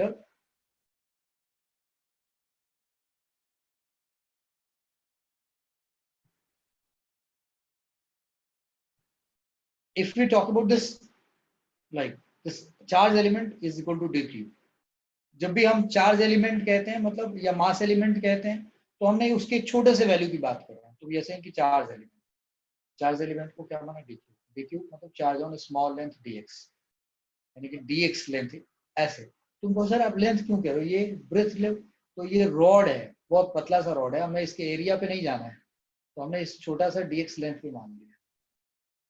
charge on small length is dx, मैंने dx लेंथ पे charge on small length dx पे कितना चार्ज है? dq। तो सिंस q/l क्या होता है? चार्ज पर यूनिट लेंथ है भाई, पूरे पे चार्ज q है और इसका लेंथ l है, तो q/l क्या हुआ? Charge per unit length. तो dx लेंथ के ऊपर कितना चार्ज हो गया जी? तो dx लेंथ के ऊपर चार्ज dq हुआ, तो dq क्या होगा? q/l into dx, charge per unit length into length multiply कर दिया, charge per unit length into length multiply कर दिया, तो q/l इंटू dx कर दिया, ये dq आ गया हमारा। अब फोर्स ऑन q, यानी कि इस q पे हम फोर्स पढ़ रहे हैं, किसकी वजह से? यहाँ पे जो dq चार्ज है इस डी क्यू चार्ज की वजह से। और इस डी क्यू का डिस्टेंस यहाँ से कितना है जी, x plus one, X plus one, ये डिस्टेंस x और ये वन, x प्लस वन। तो force on Q due to D Q कितना हुआ, तो आपने df निकाला, k q D Q, K Q on Q two और डिस्टेंस y प्लस एक्स का होल स्क्वायर, यानी कि k और डी क्यू की वैल्यू तुमने लिखी है q dx बाई एल, तो q dx और l यहाँ रख दिया, तो k q डी क्यू ये आ गया ऐसे, ये df हुआ। इस फोर्स का डायरेक्शन किधर होगा, what is the direction of this df, तो भाई आपने बोला कि ओके ये जो फोर्स होगा, ये फोर्स देखो यहाँ पे ये पॉजिटिव है, ये भी पॉजिटिव और इस पे पड़ रहे हैं, तो इसका फोर्स यहाँ से इधर रिपेल करेगा इस डायरेक्शन, तो आपने df निकाल दिया, तो that df you have calculated like this.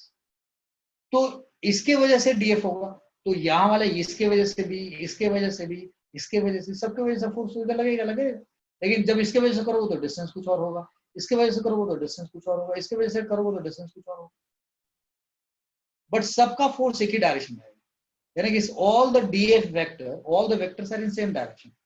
जब सारे वेक्टर सेम डायरेक्शन तो सीधा सीधा ऐड कर सकते हैं, लेकिन यहाँ पे जो एडिशन करने वाले लोग हैं वो बहुत ज्यादा है, तो हमने इंटीग्रेट कर दिया। So what we are saying now, df is this, now using integration, using integration f का मॉड, यानी कि सारे फोर्सेस का मॉड। तो जो df फोर्स है वो सिर्फ dq की वजह से, और dq कहां से कहां के बीच में, 0 से l के बीच में, हर जगह से 0 to l, what I mean to say 0 to l, ये लाइन समझना है। तो मतलब ये डिस्टेंस यहां से यहां तक कितना l, तो मैंने बोला इसको ये यहाँ भी dq हो सकता है, यानी कि ये 0 पे है, फिर ये भी है, ये यानी कि 0 से l के बीच में जितने dq है सबके वजह से फोर्स पड़ना है। तो हमने, और फिर उसके बीच में एक आर्बिट्रेरी, मतलब एक छोटा सा एकता, मनरोज, साक्षी, अगर तुमको ना समझ में आए, वास्तु ना समझ में आए तो पूछना है, राइट, रिपीट करूंगा, अगर इसको फोड़ा बनाओगे तो मैं ज्यादा हेल्प नहीं कर पाऊंगा। If you have a problem you should ask. तो आई सेड दैट, हाँ, so Ekta, Manroj, you are listening me? Yes, sir. Yes, sir. Right. So this is Sakshi. Yes, sir. Okay. So this is now what I say that कि अब उस case में हमें f निकालना था, तो हमने यूजिंग इंटीग्रेशन किया 0 से l के लेंथ में जितने भी dq चार्जेस हैं उन सबके dq की वजह से जो फोर्स आया वो ये आया, और k, तो यहाँ पे k q q by l dx by x plus y whole square 0 to l ऐसे लिख दिया। अब क्या कांस्टेंट है, k small q capital q l, ये कांस्टेंट है, बाहर निकाल दिया। सो अब उस केस में जब हमने इसको बाहर निकाला, k q by q l 0 to l dx x plus y का होल स्क्वायर। अब इसी चीज को देख रहे हो, dx है, यहाँ y क्या है, कांस्टेंट है, x क्या वेरिएबल है, यहाँ dx है, यहाँ x है, तो ये करीब करीब वही फॉर्मूला अभी ऊपर जो पढ़ा था, dx plus a plus x का होल स्क्वायर, वैसा ही कुछ आ गया। तो जरा फिर से एक बार आपको झलक दिखा देता हूँ उस रिजल्ट का। तो 1 by integral of 1 by a plus x का होल स्क्वायर dx का इंटीग्रल क्या होता है, माइनस 1 बाई ax। यहाँ पे a की जगह पे क्या है, y, और यहाँ x है और यहाँ भी x है, तो ये क्या हो गया, minus y by minus 1 by y plus x आना चाहिए इसका इंटीग्रल। तो ये भी हमने रिजल्ट डाल दिया, तो जी इसका इंटीग्रल आया minus 1 by y plus x, और लिमिट लगा दिया 0 to l। तो अब क्या किया हमने, लिमिट डाल दिया। सो this is k q q by l, और इस रिजल्ट को पहले इस वेरिएबल पूरे में x के जगह पे l रखा, तो minus 1 by Y plus L, फिर माइनस, फिर इस पूरे में x के जगह पे 0 रखा, दो बार लिमिट डाल दिया, अपर लिमिट रखा इसमें, फिर माइनस, फिर पूरे में लोअर लिमिट डाल दी। ये क्या है, minus 1 by Y plus l, और ये minus minus plus 1 by y, तो इसको ऐसे लिख ले 1 by y minus 1 by Y plus l. अब k q q by L तो है ही, और इनको सॉल्व करोगे तो y plus l minus y, और नीचे y upon y plus l ऐसे है। इसको और सॉल्व करोगे तो पक्का ही ये y कट जाएगा, l बचेगा, इस l से भी l कट जाएगा। तो रिजल्ट आया क्या हमारे पास, see k q q by l, l plus l काट दिया, ये रिजल्ट आ गया। Force on q, I mean q due to q, छोटे q पे निकाला था फोर्स, वो ये है, इतना निकला। तो ये रॉड पे, रॉड ने जो लगाया उस पे ये फोर्स है, तो पॉइंट चार्ज अन्य पे रॉड पे जो लगाया वो भी क्या होगा, सेम होगा। दोनों फोर्सेस इक्वल एंड अपोजिट हो गई। लो भाई ये रिजल्ट आ गया, दोनों फोर्सेस आ गए। क्या फॉर्मूला आया, k q q upon y under bracket y plus l. तो क्या ये वाई जो हमने लिया था, वाई क्या था, उनके बीच का डिस्टेंस था। तो ये एल मतलब ये अगर ये डी होता, अगर ये डी है तो ये फॉर्मूला क्या है, D under bracket D plus L है। तो ये ऐसा नहीं था कि L/2 आ रहा था, देख रहे हैं ये प्रैक्टिकल आंसर कुछ और आ रहा है। तो इस केस में अब आप गौर से देखिए, यानी कि इस रॉड के केस में फॉर्मूला वो जो आप पहले लिख रहे थे के q q by D plus L by two, वो ना होकर के क्या है, के q Q D under bracket L plus. ये फॉर्म इस पे इसने फोर्स लगाया या इस पे इस पूरे ने फोर्स लगाया, ये फोर्स। This is what. अब Coulomb's law can only can be applied for point charges, ये दूसरी बात। और in case of body which is large and charge, which is large and having charge, right, यहाँ या तो चार्ज लिख देना चाहिए, large and charge, d छूट गया है। we apply firstly for point charge, that is element charge, and then we use vector integration. vector integration का मतलब क्या हुआ, by integration of a vector physical quantity। तो यहाँ पे हम क्या, df क्या है, फोर्स है, फोर्स क्या है, वेक्टर क्वांटिटी है। तो df I should say that कि जो आप ये df निकाल रहे थे, आपने यहाँ पे वेक्टर इंटीग्रेशन का क्या मतलब है, आपने बोला यार इसके वजह से df, इसके वजह से भी कोई df जैसा होगा, df1 होगा या df2 होगा या df3 होगा। तो ऑल df1 df2 df3 सब एक ही डायरेक्शन में है, तो सारे वो वेक्टर्स हैं, they all are in one direction, और उन सब की वैल्यूज धीरे धीरे बहुत सारे उनको जोड़ना है, तो इसलिए वेक्टर इंटीग्रेशन हमने कर दिया, और वेक्टर इंटीग्रेशन करके हमने उसका रिजल्ट निकाल दिया। That's what we have done it. तो हमारे पास एक तरीके से ये रिजल्ट आ गया। बच्चा लोग यहाँ तक समझ गए?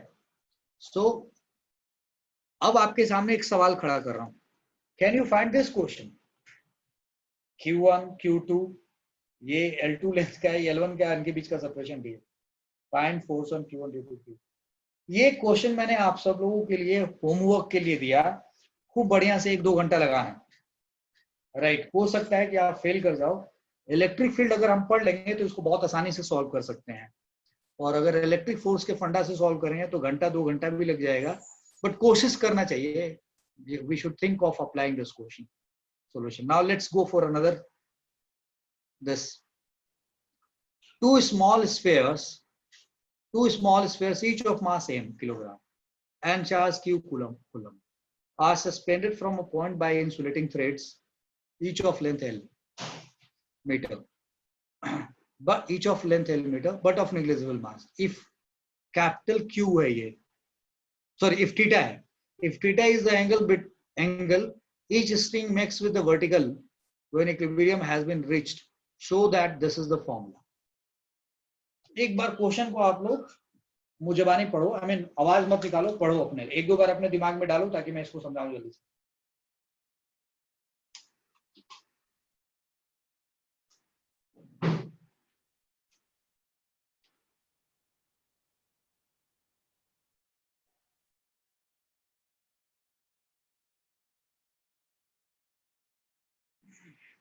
तो ये एक ऐसा क्वेश्चन है जो स्कूल में हर टीचर पढ़ा देते हैं, आप लोगों को कोई भी ऐसा टीचर नहीं मिलेगा जो ये क्वेश्चन आप पढ़ाता हो। तो ये एक्चुअली रेस्निक हेलिडे बुक का पहला क्वेश्चन था, राइट, और आईआईटी में बहुत पहले पूछा गया क्वेश्चन था। जितने भी क्वेश्चंस मैंने आपको कराए हैं वो कहीं ना कहीं आईआईटी में पूछे हुए क्वेश्चंस थे, बट 1-2 क्वेश्चंस मैंने अपने तरफ से बनाए हैं, right. I have formulated those questions to make you understand, right. So now look at this, ये आईआईटी का पूछा हुआ सवाल है और इसको सॉल्व करते हैं, और आज की तारीख में बहुत ही सिंपल क्वेश्चन। तो इसको सॉल्व करने के लिए ये एक पॉइंट है, इस पॉइंट से देखो जी, ये एक थ्रेड, ये है इंसुलेटिंग थ्रेड है, ये दूसरा इंसुलेटिंग थ्रेड है, दोनों इंसुलेटिंग थ्रेड से एक एक चार्ज लटका दिए गए हैं, चार्जेस का मास m है और दोनों पे चार्ज q है। तो ये दोनों लाइक चार्जेस हैं, तो दो लाइक चार्जेस एक दूसरे को क्या करेंगे, रिपेल करेंगे। तो रिपेल करेंगे तो ये इधर भागेगा, ये इधर भागेगा, ये भागता भागता यहाँ चला गया, ये भागता भागता और यहाँ पे जाकर के दोनों ने इक्विलिब्रियम अटेन कर। थोड़ा मैं इसको छोटा करता हूँ और छोटा करता हूँ, और अब मैं आपको चाहता हूँ कि ये क्वेश्चन एक बार पूरे फ्रेम में आके पढ़ा जाए। So it is saying that कि 2 small spheres each of mass m kilogram and charge Q are suspended from a point in by insulating threads. तो ये insulating thread हो गया, ये point charge हो गया, और threads के length L है और negligible mass के thread है. If theta is angle, ये दोनों का angle theta है. Theta is the angle between each string next with the vertical, यानी कि vertical line से theta angle बना रहा है, तो आपको ये prove करना है. That's what the so here in this case ये आपको prove करना. So what we have done here, ठीक है भाई, this is हमने यहाँ पे एक ये Q charge है, तो ये दोनों एक दूसरे को रिपेल करेंगे, ये ऐसे ऐसे पहुंच जाएंगे इस जगह, they will reach to this position, और यहाँ पे जाकर के एक दूसरे को रिपेल कर. अब ये इससे ज्यादा इधर नहीं जा पा रहा, ये इससे ज्यादा इधर नहीं जा पा रहा, यानी कि वर्टिकल से इतने एंगल पे जाकर रुक गया. So why it has stopped, because इस थ्रेड में, क्योंकि जैसे जैसे वो यहाँ से इधर जाएगा, इस थ्रेड का टेंशन बदलता जाएगा और इसका एमजी लग ही रहा है, तो इस जगह पे, और ये फोर्सेस भी इनके बीच का बदलते जाएंगे, इस पर्टिकुलर जगह पे जाके इन दोनों के बीच का जो फोर्स है वो इलेक्ट्रोस्टैटिक फोर्स है. अब इस पे 3 फोर्स लग गया, एक एफ लग गया, एक टी लग गया, एमजी लग गया. इस जगह पे जाके ये तीनों फोर्सेस का इक्विलिब्रियम 0 हो जाता है. तो इसका एक तरीके से मीनिंग क्या हो जाता है, ये इस जगह पे आके ये डायनेमिक चलते चलते यहाँ पे आके इक्विलिब्रियम अचीव कर लेता है, और अब इक्विलिब्रियम अचीव कर लेता है, ना इससे वो आगे जा पाता है, ना यहाँ से पीछे जाता है, यहीं पे रुक जाता है. So that's what the points की, अगर theta is the angle made by each string with the vertical, भाई अगर वर्टिकल से, अब यहाँ देखो ये मैंने दिखा दिया कि अगर इस वर्टिकल से थीटा एंगल पे बनाया जा रहा है, तो आपको एक पर्टिकुलर इक्वेशन प्रूव करना है, q square is equal to 10 एक वैल्यूज निकालनी है. तो what you have to do it, ठीक है कि भाई अगर ये इक्विलिब्रियम में है, तो आप इस डायग्राम को देखो कि भाई अगर ये टी हो गया, तो टी का कंपोनेंट निकाल दिया, इधर टी कॉस थीटा, इधर टी साइन थीटा, इधर T cos theta. Oh my God, यहाँ भी मैंने टी कॉस थीटा लिख दिया बेटा, ये टी साइन थीटा होगा गलती से. This is T sine theta. Hello guys, मैं आपको भी फोटो खींच के भेजूंगा, तो इन सब में करेक्शन करूंगा. This is T sine theta. So this is t cos theta, this is mg, and this is t sin theta, this is f. So t cos theta is mg and t sin theta is equal to f. This is equation 1 and 2. तो अब, और ये जो force है एक दूसरे से, अच्छा अगर ये डिस्टेंस l है और ये एंगल थीटा है, तो ये एंगल भी थीटा होगा. अगर ये l है, ये थीटा है, तो जरा गौर से देखो इस ट्रायंगल में, अगर ये l है थीटा, तो ये l sin थीटा होगा ना भाई, ये भी L sin थीटा होगा. तो ये टोटल डिस्टेंस कितना होगा, 2L sin थीटा, A और B के बीच में. तो KQ square by 2L sin theta का स्क्वायर. तीनों फोर्सेस निकाले, T cos थीटा mg के बराबर हो जाना चाहिए, और T sin थीटा F के बराबर होनी चाहिए, और F की वैल्यू ये होनी चाहिए. तो अगर मैं 2 को 1 से डिवाइड कर दूं तो क्या मिलेगा, 2 को 1 से डिवाइड कर दिया, so that is F by mg, यानी कि इसका F by mg right hand side से डिवाइड किया, तो क्या आ गया, T sine theta by T cos theta, that is tan of theta आ गया. यहाँ मैंने 2L sin थीटा प्रूव करके दिखाया. देखो जी, यहाँ पॉइंट ए लिखा है, यहाँ बी लिखा, A B is equal to क्या लिखा है, L sin theta plus L sin theta, that is 2L sin theta. So this tan theta आ गया हमारे पास, F by mg. So this F is equal to mg tan theta, और F की value आपने निकाली है क्या, q square by 4 pi epsilon naught 4L square sin लिखा है ना, k q square by this 4L square sin square theta, k की value 1 by 4 pi epsilon not लिख दिया आपने. तो क्यू स्क्वायर यहाँ से क्या होगा, mg tan थीटा, ये इधर चला जाएगा, ये इधर चला जाएगा, हो गया, प्रूव हो गया. अब आपको ना इसमें बड़े सारे क्वेश्चन पूछे जा सकता है, कोई L पूछ सकता है, कोई थीटा पूछ सकता है, हो सकता है कोई ये L sin थीटा ना दे करके इस पूरे डिस्टेंस को x लिख दे और x की वैल्यू निकालो. तो मतलब इसी के ऊपर बड़े सारे क्वेश्चन पूछे जा सकते हैं. और आपको ये बताऊं कि जब भी इस तरीके का केस मिले, तो ये रिजल्ट बड़ा ध्यान होना चाहिए, F is equal to mg tan theta, यानी कि ये इसका इस स्टेप को ध्यान रखोगे. आप बहुत सारे क्वेश्चन हमसे पूछोगे डाउट में, तो मैं आपको ये सॉल्व करके सीधा सीधा ये दिखा दूंगा कि देखो वी नो दिस, तो इस स्टेप को लेके चलेंगे. तो ये रिजल्ट याद रखना चाहिए हम लोगों को. तो ये रिजल्ट भी याद रहता है, ये क्वेश्चन भी याद रहता है, इसका रिजल्ट भी याद रहता है. Q square is equal to mg tan theta 4L square sin square theta 4 pi epsilon naught. आप लोग अगर देखो तो मैंने ये आंख बंद करके कहा, q square is equal to mg tan theta 4L square sin square theta 4 pi epsilon naught. Result याद रखता है. So now look at this next question. Now two identical charges. Now this is very different question, and this is the second last question of now. So this is two identical charges. Q is plus 10 microcoulomb are separated मतलब दो 10 microcoulomb के two identical charges Q is equal to 10 microcoulomb are separated on vertical line at 0, 10 and 0 minus 10.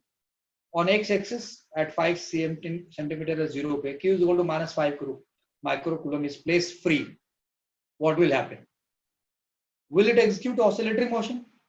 And find the condition for which this will SHM. यानी कि this will execute SHM. This will be SHM. And also find its time period. And mass of the charge is Q. This is the question, right? So look at this. How we are dealing with this. मैं बोला यहाँ पे Q charge है, यहाँ भी Q charge है. ये 10 centimetre ऊपर और 10 सेंटीमीटर नीचे. और यहाँ से 5 सेंटीमीटर पे Q है, that is -5. तो पूछा what will happen to this? तो बाबा ये प्लस चार्ज इस माइनस को क्या करेगा? अपनी तरफ अट्रैक्ट करेगा. ये प्लस इस माइनस को क्या करेगा? अपनी तरफ अट्रैक्ट करेगा. तो इन दोनों फोर्सेस का इक्वल मैग्नीट्यूड होगा. रिजल्टेंट किधर होगा? बाइसेक्टर पे. तो इसका मतलब ये चार्ज किधर जाएगा? ओरिजिन की तरफ. तो फर्स्ट पार्ट का आंसर क्या है? Q will move towards origin. Towards origin. Okay. Now look at this here. अब कहा जा रहा है नेट फोर्स. पहले तो पूछा गया था कि ये व्हाट विल हैपन, तो Q will move towards origin. पूछा गया कि ऑसिलेटरी मोशन होगा या नहीं होगा, तो जरा गौर करते हैं. देखो जरा ध्यान से. So look at this here. तो आपने बोला कि यहाँ जो फोर्स लगा है वो F दिखा दिया और फिर इसका कंपोनेंट बना दो. ये F cos थीटा, इधर F sin थीटा. इधर भी एक फोर्स लगाया तो उसका एक कंपोनेंट F cos थीटा, इधर F sin थीटा. यहाँ दो एरो है, एक एरो ये है और एक एरो ये है, यानी कि F sin थीटा इधर. तो ये F cos थीटा बैलेंस हो गया तो 2F sin थीटा इधर लगेगा. इसका मतलब इस पे नेट फोर्स इधर लगेगा तो इधर जाएगा ये.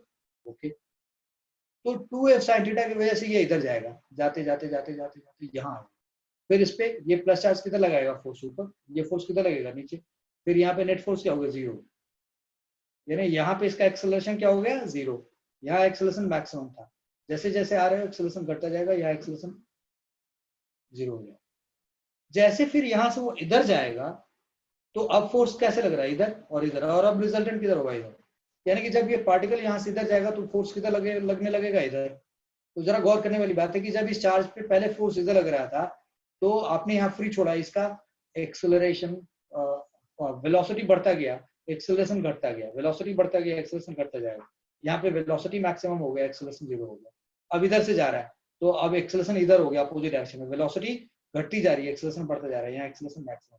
फिर ये लौट के आएगा, फिर वो इधर जाएगा तो फिर इधर. यानी कि इस तरीके से ये क्या होगा?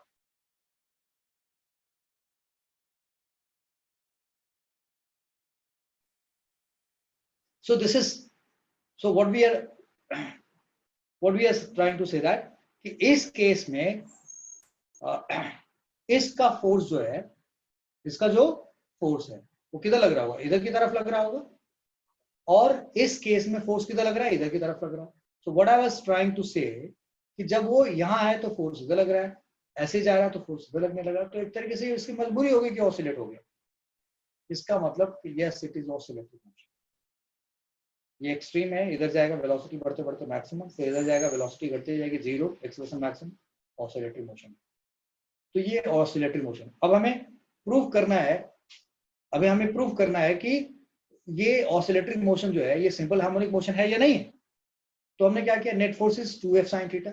यहाँ पे लिखा है मैंने F sin 2 sin थीटा. तो mass into acceleration is 2F sin theta. So A is equal to क्या? 2F by m sin theta. Acceleration is 2F by m sin theta हमने लिख दिया. Now what is this? If you look at this, 2 by m F की value रख देते हैं. तो अगर इसको y इसको x मानते हैं तो ये फोर्स कितना होगा? K. यहाँ पे क्या था? Capital Q. यहाँ क्या है? Q. Q by x square plus y. ये आ गया जी हमारा फोर्स. एंड sin थीटा की वैल्यू क्या होगी? परपेंडिकुलर. इस पूरे ट्रायंगल में देखो ये परपेंडिकुलर x और hypotenuse this x square plus y square का रूट. ये sin थीटा लिख दिया आपने. तो ये एक्सेलरेशन का फॉर्मूला हो गया यहाँ पे. यानी कि जब पार्टिकल यहाँ पे है इस जगह पे, ये फॉर्मूला है. अगर वो थोड़ा इधर आएगा तो x बदल जाएगा, y तो सेम रहेगा. तो इसका मतलब कि किसी भी पोजीशन पे, यानी कि जब वो यहाँ से x डिस्टेंस पे x कुछ भी हो सकता है, तो ये फॉर्मूला होगा उसका एक्सेलरेशन. आप ये देख रहे हैं एक्सेलरेशन x बदलने से बदलता जाएगा. तो अगर आप एक्सेलरेशन को यहाँ देखें तो 2k की वैल्यू 1/4πε0 के फॉर्म में लिख दिया.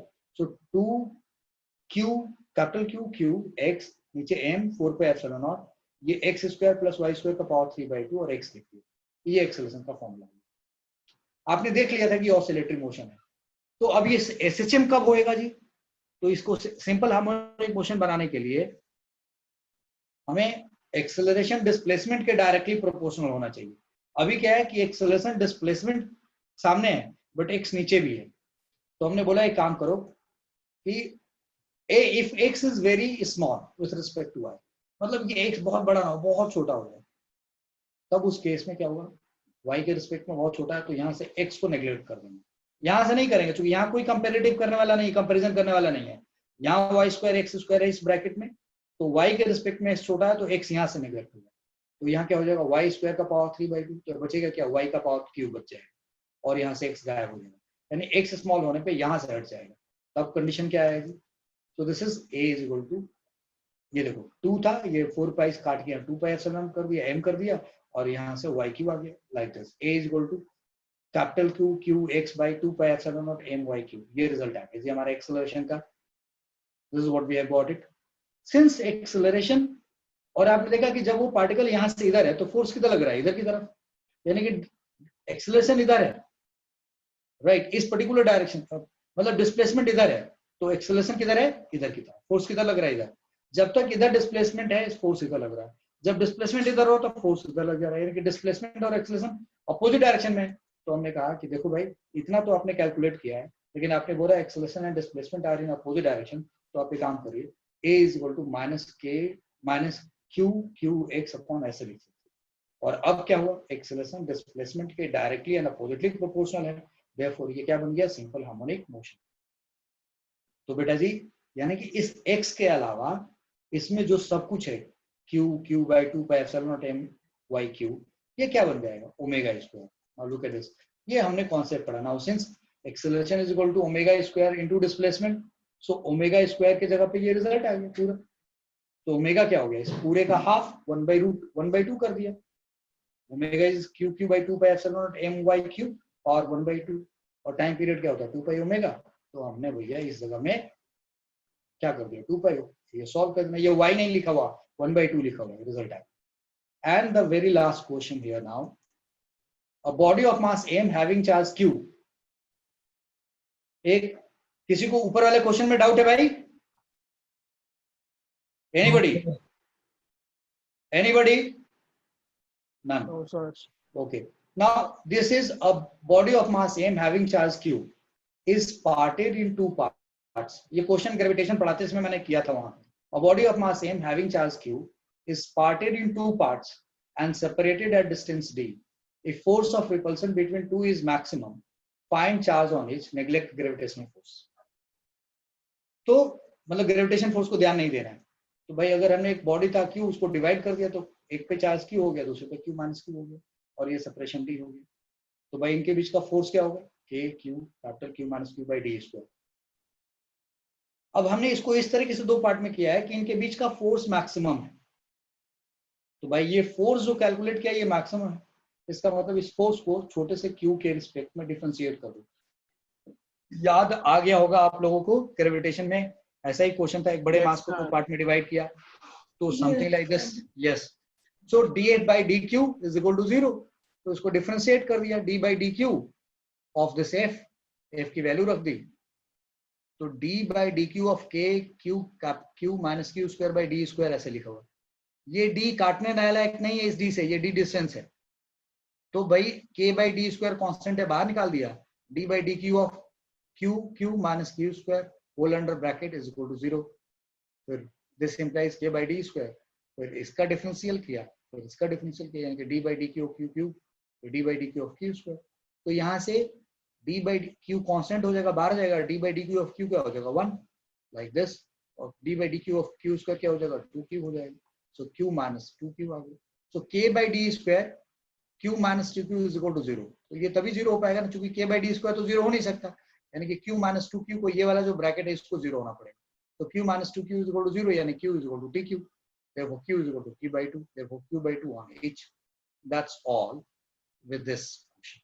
हाँ जी, आप मुझे बताएं, किसी को कोई डाउट है अभी तक? आपने से किसी को कोई यस सर। कौन, बोलो क्या डाउट है? सर हमने यहाँ पे df by dq क्यों करा है? अच्छा अच्छा, और कोई सवाल किसी का? Anybody else? No sir. Alright, तो यू आर सेइंग कि ये क्यों जीरो किया, यही ना वासु क्वेश्चन है आपका? Yes sir. तो कोई भी फंक्शन जो है, कोई भी फंक्शन अगर x पे है, तो अगर उस किसी पर्टिकुलर x के लिए अगर उसकी वैल्यू मैक्सिमम हो रही है या किसी पर्टिकुलर x के लिए उसकी मिनिमम हो रही है, तो उस जगह पे उस फंक्शन का डिफरेंशियल x के रिस्पेक्ट में जीरो होता है। और ये 12वीं क्लास में आई क्या, डिफरेंशिएशन फंक्शन पढ़ेंगे तो मैक्सिमम मिनिमम नाम का एक चैप्टर है, from there you will understand, right? Okay sir, okay. चलो, so this is how we have done. और किसी का कोई डाउट है भाई? So now I'm going to stop the sharing and this class is totally recorded. Anybody having any doubt? No. Are you sure? So, है किसी का doubt?